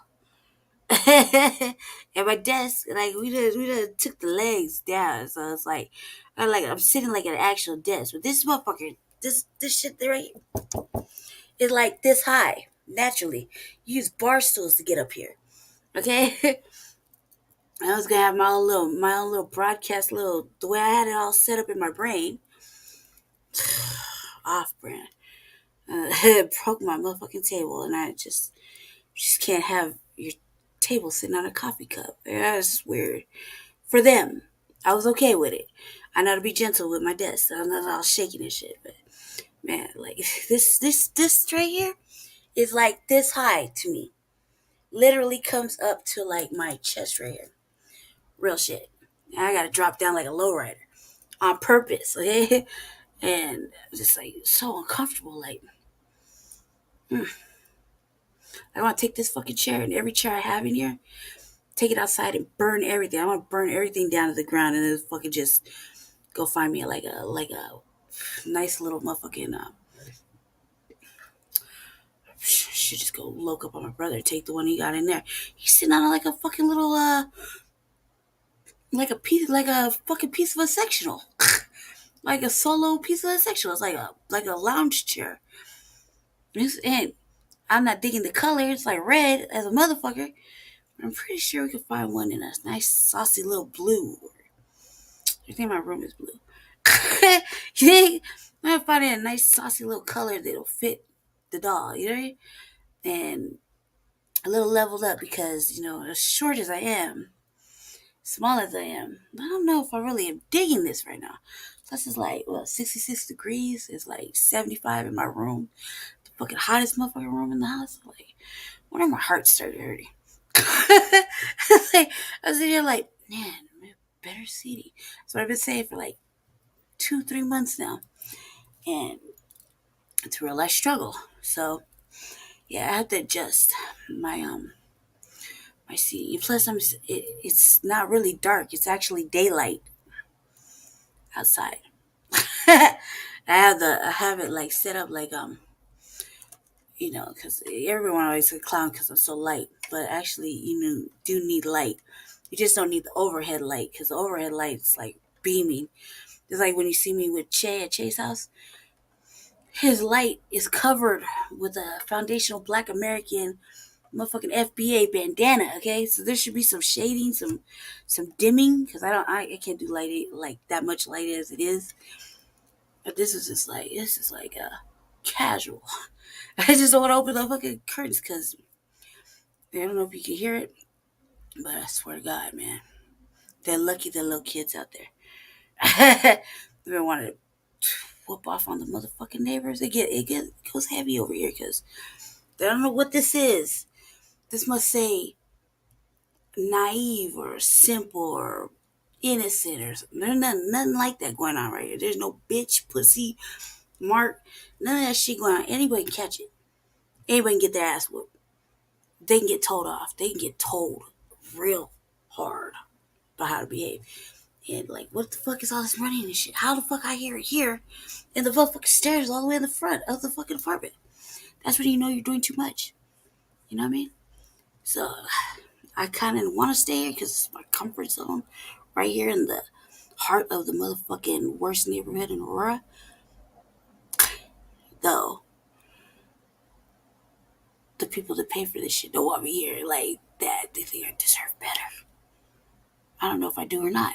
I'm just comfortable here. I'm afraid if I don't hear gunshots and ambulances and police cars, I won't sleep right. Barely sleep as it is. I don't know. Call it comforting. It's odd. I can't explain it either. I had to like move around and I thought I was gonna fall out right there. My heart just was like, "Fuck you, bitch." No, chill. Here we go. Restart. So let's write this little track. I took that brief interlude right there. And black people and Mexican American people and all people are saying there will always be Huey P. Newton and the Black Panther Party as long as there's black people living in existence. I know. Free Huey.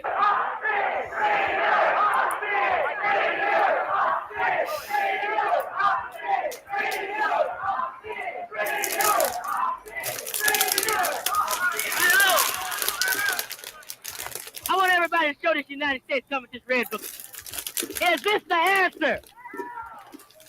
They said it. You hear them? Do you hear them in there? They're talking about the red book by Channing Mao of Red China. That's what they got in their hands. The people are tired of the bullshit. Fact. They're tired of all that theory that's written down on paper. It ain't being put on practice. And they got this red book. Representing the Black Panthers. We're gonna fight some capitalism with some basic socialistic programs. We'll fight imperialism with proletarian internationalism. I'm right here, Fanny. We need socialism in practice. We need an understanding of Marxist-Leninist principles so that we may put our knowledge into revolutionary practice. Representing the Young Patriots. And the gun on the side of the revolutionary, on the side of the people, means solidarity and socialism. Representing the Black Panthers. The red book is my Bible. The gun is my staff. You know, I know a lot of people, that hear things like this, and see things like this, couldn't understand the motive behind this. Some of us young people, you know what I mean? I know a lot of people couldn't understand. Me myself, I was born in a so-called bourgeois community and had some of the better things you could say in life. And I found that even some of the better things in life for black people wasn't too cool. And I found that it was more people starving than there was people eating. And I found it was more people didn't have clothes than they did have clothes. And I found that I just happened to be one of the few. And I made a commitment to myself that I wouldn't stop doing what I'm doing until all those people. The evil system of colonialism and imperialism arose and throve with the enslavement of Negroes and the trade in Negroes, and it will surely come to its end with the complete emancipation of the black people. Chairman Mao Zedong. Mao Zedong, also known as Chairman Mao, was a Chinese communist revolutionary and military strategist who was the founding father of the People's Republic of China. Maoism is a form of communism developed by Mao Zedong. It is a doctrine to capture state power through a combination of armed insurgency, mass mobilization and strategic alliances. The Maoists also use propaganda and disinformation against state institutions as other components of their insurgency doctrine. In China, Maoism stressed the importance of permanent revolution, which can be maintained through mobilizing and educating the peasantry, small-scale industry, and agricultural collectivization. Maoism has been used in the revolutionary struggle of many liberation movements, including groups in Peru, Mexico, India, the Philippines, and many others. Most notable was the Black Panther Party. The Black Panther Party was an organization that believed in the principles of Maoism. The Panthers studied Mao's Little Red Book. The Black Panther Party, under the leadership of Newton, gained international support. This was most demonstrated when Newton was invited to visit China in 1970. He was welcomed enthusiastically by large crowds holding up copies of quotations from Chairman Mao as well as signs supporting the Black Panther Party and criticizing U.S. imperialism. In 1963, Robert F. Williams, a civil rights activist, asked Mao to speak out on the struggles of African Americans in the United States, and in response, Mao issued a declaration of support for African American liberation. Mao also condemned the U.S. government for the assassination of Martin Luther King in his statement titled A New Storm Against Imperialism, which stated, "Some days ago, Martin Luther King, the Afro-American clergyman, was suddenly assassinated by the U.S. imperialists." Martin Luther King was an exponent of nonviolence. Nevertheless, the U.S. imperialists did not on that account show any tolerance toward him, but used counter-revolutionary violence and killed him in cold blood. This has taught the broad masses of black people in the United States a profound lesson. It has touched off a new storm in the struggle against violent repression sweeping well over 100 cities in the United States, a storm such as has never taken place before in the history of that country. It shows that an extremely powerful revolutionary force is latent in the more than 20 million black Americans. The Afro-American struggle is not only a struggle waged by the exploited and oppressed black people for freedom and emancipation, it is also a new clarion call to all the exploited and oppressed people of the United States to fight against the barbarous rule of the monopoly capitalist class. It is a tremendous aid and inspiration to the struggle of the people throughout the world against U.S. imperialism and to the struggle of the Vietnamese people against U.S. imperialism. On behalf of the Chinese people, I hereby express resolute support for the just struggle of the black people in the United States. Racial discrimination in the United States is a product of the colonialist and imperialist system. The contradiction between the black masses in the United States and the U.S. ruling circles is a class contradiction. Only by overthrowing the reactionary rule of the U.S. monopoly capitalist class and destroying the colonialist and imperialist system can the black people in the United States win complete emancipation. The black masses and the masses of white working people in the United States have common interests and common objectives to struggle for. Makes me edgy. The Like, Afro-American I would be is like, winning sympathy and support from say, increasing hold numbers on. of white working people and See, I progressives talk in to the the United villain. States. It's ugly. The struggle like of the that's, I can black remember. people in the United States is bound to But, merge with the American workers' movement, and this will I have to eventually end take the care of criminal that. Take rule care of of the something U.S. very monopoly serious. So. capitalist class. W.E.B. Du Bois and his wife, Shirley Graham Du Bois, were invited to the People's Republic of China in 1959 and 1963. When the couple arrived in China, border officials asked if they wanted to keep the visit quiet to avoid irritating the American State Department. Du Bois responded that his wife and he were honored to be invited to China and that the officials could let the whole world know. His words received rapid and universal approval in China. Following this trip, the FBI took note and canceled the couple's passports upon their return to the United States. Mao also was a supporter of the Cuban Revolution, and Eric Williams of Trinidad and Tobago, as well as many other Caribbean and Latin American leaders. Mao felt that it was the duty of China to aid other third world countries in their fight against imperialism to free others from Western capitalist exploitation, imperialism and colonialism, just as the Chinese masses had freed themselves. Here are a few quotes that I have highlighted during my reading of the Red Book. Several quotations I liked more than others, but they were too long. Thus I suggest that you read the book yourself when you have the time to do so.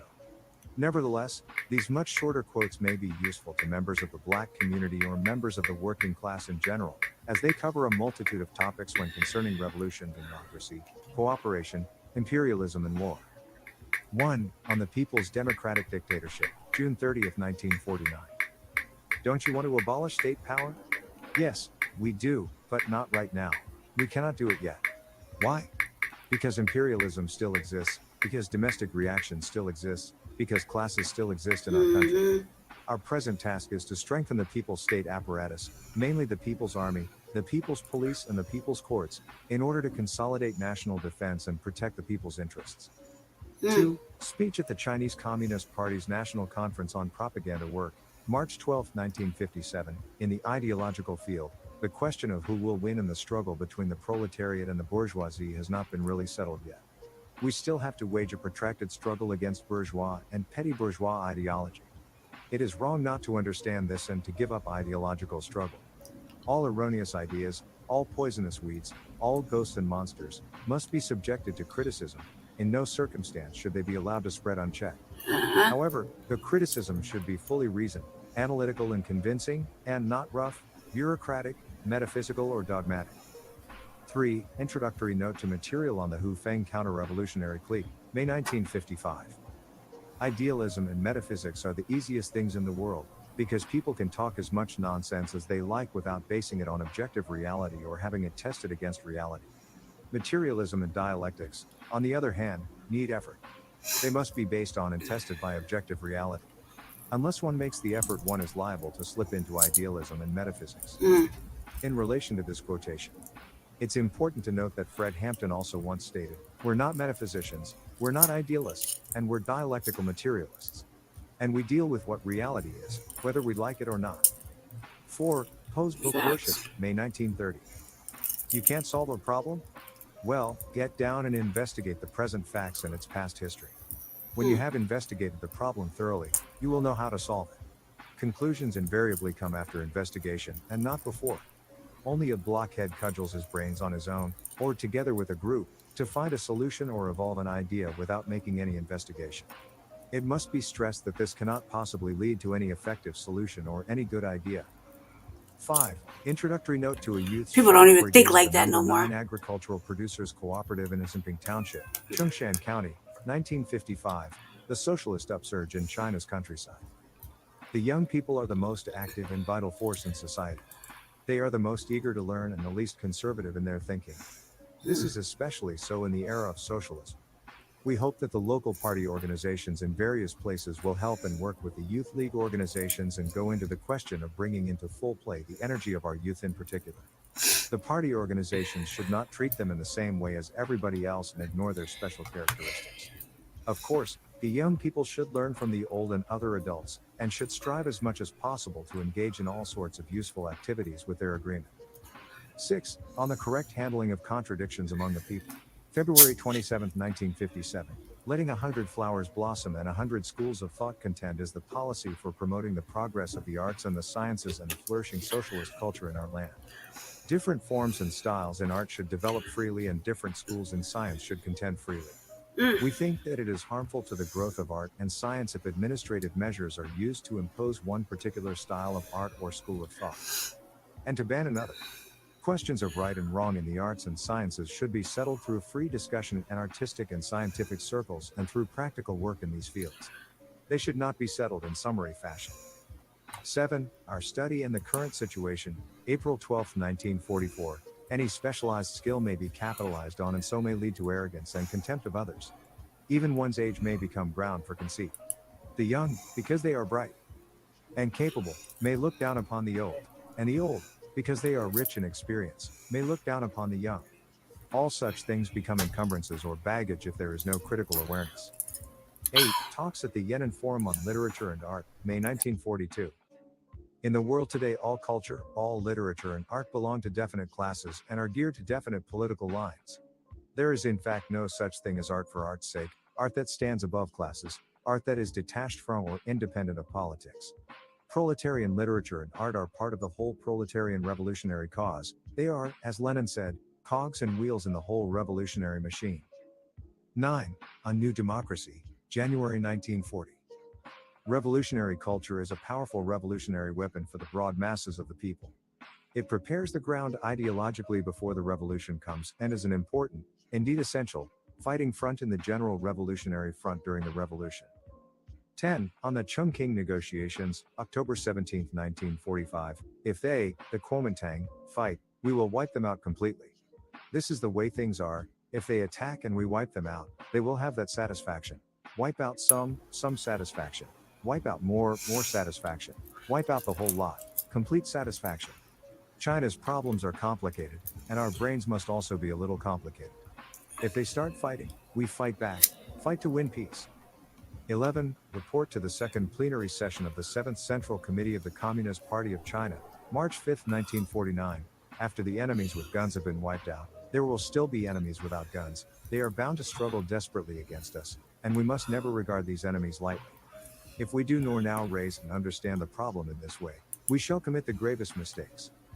12. Interview with 3 correspondents from the Central News Agency, the Sao Tang Pao and the Xin Min Pao, September 16, 1939. We should support whatever the enemy opposes and oppose whatever the enemy supports. 13. Opening address at the first plenary session of the Chinese People's Political Consultative Conference, September 21st, 1949. The imperialists and domestic reactionaries will certainly not take their defeat lying down, and they will struggle to the last ditch. After there is peace and order throughout the country, they will still engage in sabotage and create disturbances in various ways, and will try every day and every minute to stage a comeback. This is inevitable and beyond all doubt, and under no circumstances must we relax our vigilance. 14. Report on an investigation of the peasant movement in Hunan, March 1927, selected works. A revolution is not a dinner party, or writing an essay, or painting a picture, or doing embroidery. It cannot be so refined, so leisurely and gentle, so temperate, kind, courteous, restrained and magnanimous. A revolution is an insurrection, an act of violence by which one class overthrows another. 15. On protracted war, May 1938. War is the continuation of politics. In this sense, war is politics, and war itself is a political action. Since ancient times, there has never been a war that did not have a political character. But war has its own particular characteristics, and in this sense it cannot be equated with politics in general. War is the continuation of politics by other means. When politics develops to a certain stage beyond which it cannot proceed by the usual means, war breaks out to sweep the obstacles from the way. When the obstacle is removed and our political aim attained, the war will stop. But if the obstacle is not completely swept away, the war will have to continue till the aim is fully accomplished. It can therefore be said that politics is war without bloodshed, while war is politics with bloodshed. True indeed. True indeed. And it's crazy because this is shit we need to be learning. And real shit, we need to be learning this. And all of it makes sense, you know? All of it fucking makes sense. You know, I'm gonna show you something that that should, you know, now what we're doing now, you know. This movement is continuing. I came across a video and I'll explore this with you real quick. It's a Panther video. They're talking about the chant. It's a war chant, I think. I watched it a little bit. Let's see if I can find it real quick. Between my villain and my brother. Bear with me.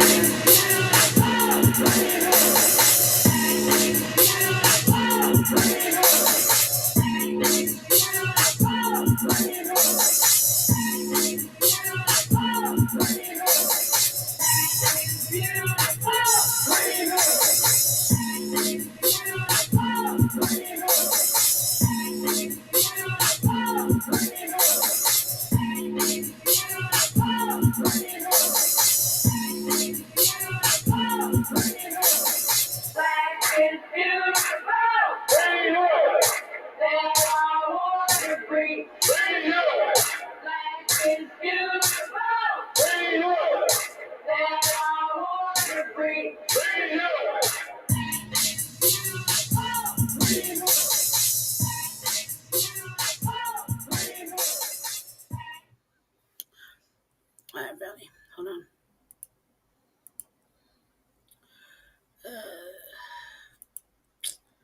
Man, thank God we didn't have to watch this video of Ron DeSantis. God, I hate him dude right now. Oh my God. Alright, so it's I'm gonna share this because it's current. I mean, it's today's Panthers, and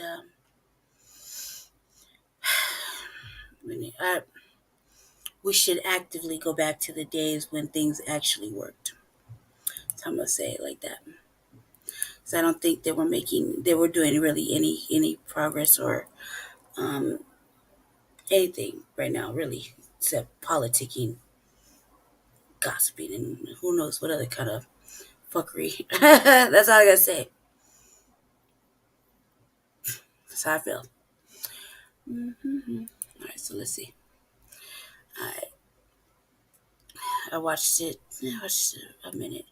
It's just because I didn't like this dude. Okay, I like this dude. I don't like anything that's giggling at what we're doing, and that's on some old, in my opinion, some old supremacy type shit. And I don't like that. That's like sneak dissing. I don't like that either. So it's kind of like that's how I feel. So let's explore. Let me unmute this. Glad I skipped that damn commercial. Ron DeSantis though, saying his name is like absolutely terrify you.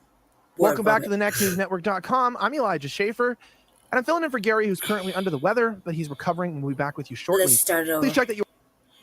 Well, this horrific chant coming from the Black Panther group will absolutely terrify you. Welcome back to the nextnewsnetwork.com. In his opinion, I'm Elijah okay? Schaefer, and I'm filling in for Gary, who's currently under the weather, but he's recovering, and we'll be back with you shortly. Please check that you are subbed to this channel by hitting that red button below and turning on the bell. Also, feel free to check out my podcast, Slightly Offensive, here on YouTube when you're done with a few of these videos. But always watch a few. He said slightly offensive. More likely it's very report, let's talk about fucking the offensive. keto diet, because it's one of the Let's quickest not. ways Let to- me skip ahead. You can fuck about that shit. Activists from the new Black Panther Party and other groups staged an armed march in Tulsa, Oklahoma on Saturday. Organizers held a Second Amendment march for reparations and marched through Tulsa. Well, the struggles for reparations must be escalated, a news release from organizers read. We must fight on every front to achieve redress and reparations for the atrocities committed upon Tulsa massacre descendants, and we must intensify the fight to achieve reparations for all 40 million blacks still grossly affected by racism, inequality, wealth disparity, police brutality, and the like. Tulsa will mark a new beginning in the upgraded fight for reparations for black people. Supremacy type Activists shit. shouted. I don't give a fuck if Black he's power, extra. Black power. Well, imagine This motherfucker right here. imagine if you shouted white power. Let's not. We can say this on YouTube. We can shout black power because God knows these cultural Marxists aren't consistent about this discriminatory racism. But anyway, watch this.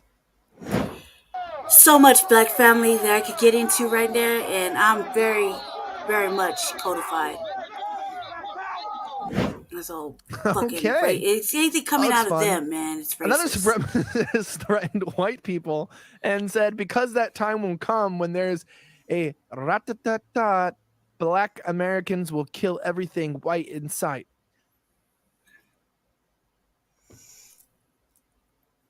Okay.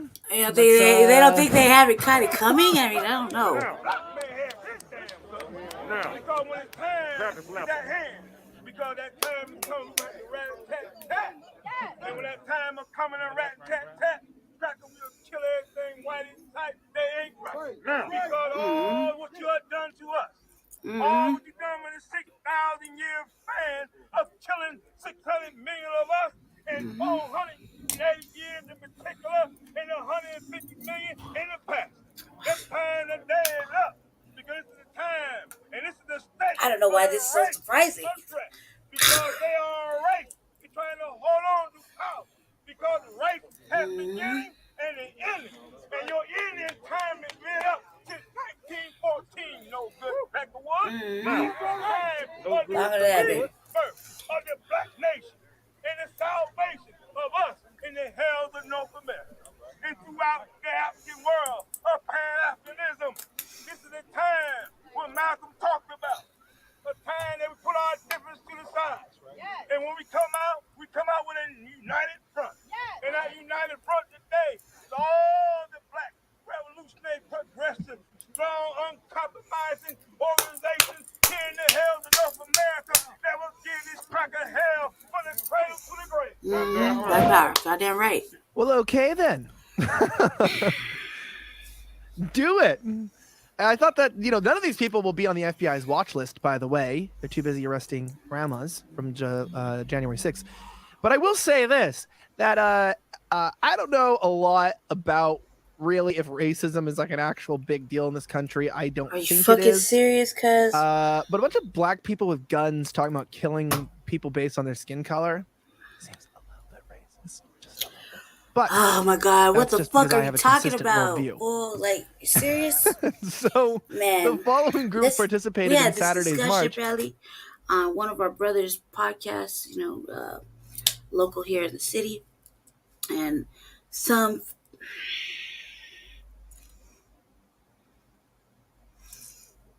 I have an unapologetic platform. Some Peckerwood decided it would be funny to call this particular brother and basically create like a joke in their words, thing about the KKK and money and commercials. I don't know what the fuck he was talking about. I like the fact that they were all laughing about it and there's nothing but white people and trying to be like, well, just let it go, sweep it under the rug. And the way they're talking to our brother, me and Che couldn't have it. Okay, we weren't having it. And I mean, let's talk about we gave him the business. We gave him the business, and the you call us racist? I mean, how does anybody think that them in their hoods and cloaks and shit doing the most worstest motherfucking atrocities and have the audacity to currently walk up and down fucking Florida, Pennsylvania, and Washington in the last couple of years actively out of motherfucking U-Hauls and shit is amusing. Just the mere thought, I feel shivers in my bones and feel fear in my heart. You should feel fear in your heart and then want to get angry, right? That's like the first thoughts, you know? And they're like, oh no, it's just a joke. It's just a joke. So lynching, burning crosses, raping women,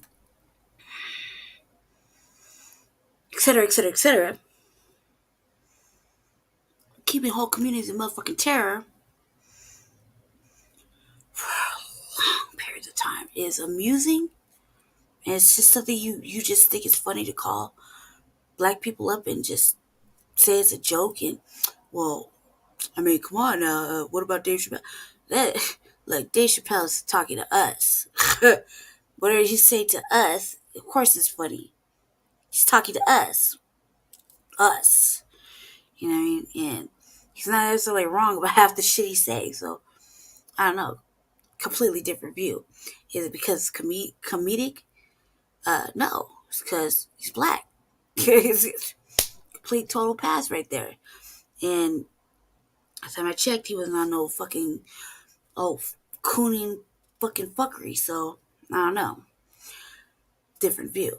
When you call up, say you called me and said that type of bullshit and even referenced, if let's say hypothetically I had a child or any such thing, a family member living here that I actually gave a fuck about, I would deem that as a motherfucking threat.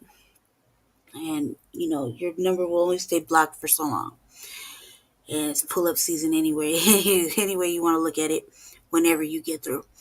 There's no motherfucking passes given to that type of bullshit. I don't even understand why they would even come at us. I think it was even remotely funny. And the fact that we jumped up and was like on this motherfucker's panel and giving these white people the business, the audacity, the way they talk to us, like, are you fucking kidding me? I'd never. The fact that you had actual brothers up there cooning and like caping for this bullshit and white women, white woman. They had the audacity to ask Che, I don't want to be, they say, I don't want to be looked at like a white supremacist. You already know they are, right? Just stop talking. Just know that's offensive. It started off fucking wrong. It's clearly going to be wrong. And then what can I do? And he gives you an answer and the first response that comes out of your mouth is a laugh. That means A, you didn't take that shit seriously. B, you're on some old motherfucking amusement for yourself and you're asking the stupidest motherfucking questions. You'll get called out real motherfucking tough. 2 or 3, the audacity. Why even ask? You fucking old stupid ass. Oh man, I was going in. And like, if you only knew me personally, like that's just like you don't get no motherfucking passes at all with me. I don't give a fuck. I don't give a fuck. My mate, on the other hand, is more tolerant. Actually has dialogues with these people. You know what I mean? I just can't even do it. I can't even do it. I hear talking and I'm just like, If somebody says, look, man, be an ally or get the fuck out of the way, and you're a suspected supremacist until further notice or until otherwise proven not, and if you're going to fucking stand in alignment consistently, don't let us catch you. Do no old motherfucking supremacy shit, because that's it. It's a wrap. Fuck that. Fuck no. Fuck that. Right? And the first thing you do is giggle, tell us to let it go, and we're making too much out of it. Right there. No more. I don't even give a fuck. I won't even explore it any further. You're a fucking white supremacist. And you're too old to be educated. Too old to be reformed. And it'd be a waste of my motherfucking divinity, effort, and fucking intellect to fucking go further with it. Sorry. Not sorry. Fuck off. I don't give a fuck. You know, like, what are you gonna do about it? What you gonna do about it? I'll stand on that. You know? Should, you know, in hindsight, behave myself. And I don't think I will, though. Because that would be unlike me. Even no matter what happens. I just don't drink the motherfucking proverbial Kool-Aid. I will not be indoctrinated. You cannot convince me, no matter what. Man, I mean, like, the level of disgust is terrible, you know, very terrible. And, you know, sadly, my mother's a villain. I don't give a fuck. That's my villain, though. But you know how I feel, like, in some level, because I haven't seen anybody ever really be kind to me. Ever. Without a fucking motive or intention of something other than. And I have nothing but personally bad experiences on a daily with them. Strike fear and rage. And motherfucker has mad, traumatic motherfucking daily episodes of atrocities that happen to me on a personal level. No liberties are given to me, no passes, no real shit. Like, man, I give a fuck what anybody says. I suffered a lot behind them. A lot. Not to say that I haven't suffered behind us either. I would say this. Not as bad. I should say this. I would say they give me 98% fucking negative, and I've probably experienced maybe 60% negative with us. And that's only due to cognitive dissonance and colorism type nonsense that is easily within time. You'll just have to accept it and learn to forget or move the fuck on. Either way, what are you gonna do about it? What can I do about it? What am I willing to do about it? Not a motherfucking goddamn thing. Especially now. No, especially in even with us. Nope. Not giving a fuck. I don't care what you think of me. I don't care what you say. Not answering for it anymore. Not dialoguing about it. Spent a whole motherfucking year being shamed by it. First time in my whole motherfucking life, and it'll be the last time. And I don't give a fuck if he's running for mayor or not. He knows I love him. I support him. I will do my best to make sure he accomplishes this grandiose, serious goal that he has, because he is very serious about this. And why not? Why not? You know, I mean, like, but I wouldn't say but. I don't feel the need to justify anything anymore. I've been living uncompromising and unapologetic and free eternally my whole motherfucking life. I don't even know why I placated to that old fucking weird shit my entire life. It says placate, pacify, whatever the fuck you want. Yeah. No more, man. No more. Like, what you re-educate yourself and you really do some actual serious kicking out all that nonsense, and you choose up and you stay with that, if you know what that means, these conversations don't have to happen no more. This double confusion talking points of us that are multi racial, whatever, racially ambiguous, whatever the fuck you want to say. So much easier now once you just say, fuck it, I'm going over here. This is where I've been. This is where I'm most comfortable. This is where my community is, my village. I don't give a fuck. That's how it's always been. That's how it always will be. I've never seen anything different or positive, let alone had a happy fucking encounter on any level, and you can't show me otherwise because I'm very much very much codified with a very good compensatory understanding of racism and white supremacy. Very clear understanding. And if we go off of any type of codifying, then we already know who has led us in that, you know, who has led us in that. He took the time, he put it out there for us to understand our rules and how to combat that. May not be right. Everybody thinks they're a motherfucking critic or a fucking better writer. However, I have yet to see it, and that's been going on since 1960 something. So I'm gonna go with that because it's there, it's available, very easy to understand, and man, the word guide is my favorite. So yeah, the day we lose that elder will be a very, very, very sad day for me. Cause man, I got little stuffed animals around this motherfucker that I named Mr. Bobby. He's my favorite. Yeah, Mr. Bobby and Mr. Fuller.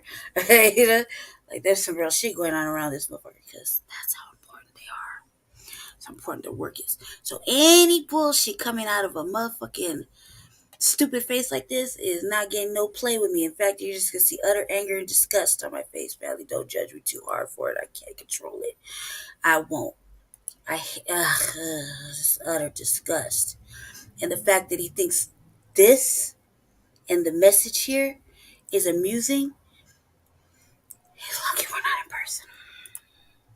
The Huey P. Newton Couldn't Gun handle Club, it. the Elmer Geronimo Pratt Gun Club, the New Black Panther Party for Self-Defense, the Fred Hampton Gun Club, the New Black Liberation Militia, the Panther Special Operations Command, Anubis, and multiple other groups and private gun owners. Meanwhile, the FBI is busy hunting down, the Capital 6 people, but, Well, yeah. You fucking dumbass. It's oh my it's God. so good. It's so good. The world has gotten so much better right now today. We don't want to talk about Joe their white Biden's in it. White nationalism supremacy is and the greatest neo-Nazi shit threat to that's America. current. And then they're like, oh, what about these guys? God forbid we want to Let's protect ignore our them. communities For and the ourselves. NexusNetwork.com, I'm Elijah Jesus Shaver. Have a great rest God of the week. May God forbid. bless the United States of America. I'm signing out. It's like when he says he's like marginally offensive. No, because he's majorly offensive. This motherfucker thinks everything is amusing. It's not amusing. Well, I don't think it's amusing when I see fucking the alt-right mobbing through fucking Florida under DeSantis, or motherfuckers popping out of fucking U-Hauls. It got me looking at every motherfucking U-Haul. Like, as soon as they lift it up, fucking 37 motherfucking white guys wearing khakis and fucking shirts and fucking plastic shields are gonna pop out to terrorize the city. Come on now. Or the fact that they're gonna sit up there and be like, oh, well, we're gonna do. Family. The revolutionary agenda. I know. I do 5-6 hour motherfucking broadcasts specifically in regards to this type of bullshit. It just triggers me. I guess you would call it triggered. I would say it only fuels my inner fire to do better for us. Take it how you want to. I'm gonna go ahead and close this out right here though. So I actually have something very serious to take care of. So I'm gonna close this out right here. I will be back. Thank you. Thank you for participating in the Revolutionary Agenda and People's Educational Committee broadcast. I hope you learned much. I know we got to know each other a little bit, so I'm good with that. It's good to know. It's good to know who's out there with you. It's good to know who's out there with you. Who's not on this old sensationalism or petty bourgeoisie type shit, or is actually out there with you. So it's good to know. And you're gonna see a lot of me. I'm gonna be doing a lot of these little broadcasts for the P.E.C. And hopefully when everybody's done with their really serious heavy community work, or at least can have a break to get back into it, I'll take a break. Until then, the future must be educated and led appropriately, even if we're watching videos and reading books. Even if that's the only thing we have, it's valuable. And, my own personal opinion, that shit worked. This shit now, I want to believe. I believe that the other stuff worked better and it was more effective. Really more effective. And they weren't having it then. I don't know what we're doing now, because we seem to just be having it. I'm not really digging that. So sadly, I'm not down there in the South where I feel like I would be really useful. Or maybe that's a good thing that I would stay here and shake up everybody. Like, what do they call it? Call my future father-in-law. They called him, what do they call him? What do they call him? Start with a P. Provocateur. They called him a provocateur. They called my future father-in-law a provocateur. Agitator of the fucking lines of white supremacy. Provocateur. I don't know. It kind of seems classy to me a little bit. In a cocky kind of way. Fuck this. Denver, you gotta get shook it up. Those days are over. It's over. Even if I'm the only one saying it, it's a wrap. Those days. Even if it's just for 2-3 days. No more. No more. So we're gonna close out. I will be back here shortly with an actual episode of the Revolutionary Agenda. And I want to tell you thank you, young revolutionaries. Find a good ass fucking leader. Seriously. And if you're doing, first of all, you can't fight the war if you're foggy. So think about that. 2, death before dishonor. No, I'm just kidding. No, seriously. Find a good teacher. Pick up a motherfucking book. Get your Frantz Fanon on. Delaney. All that shit. Pick up some books. Actually read. So what if we don't have books no more? You're going to really want to pick up a motherfucking book, or you're going to hope and pray that somewhere in your shit you have a book to read. Especially a good-ass book. Like this one. This is what I was going to start the program on. But I got caught up with the villain, so I have to take care of something right there. So next time. And could do another one later on tonight. It depends on how I feel.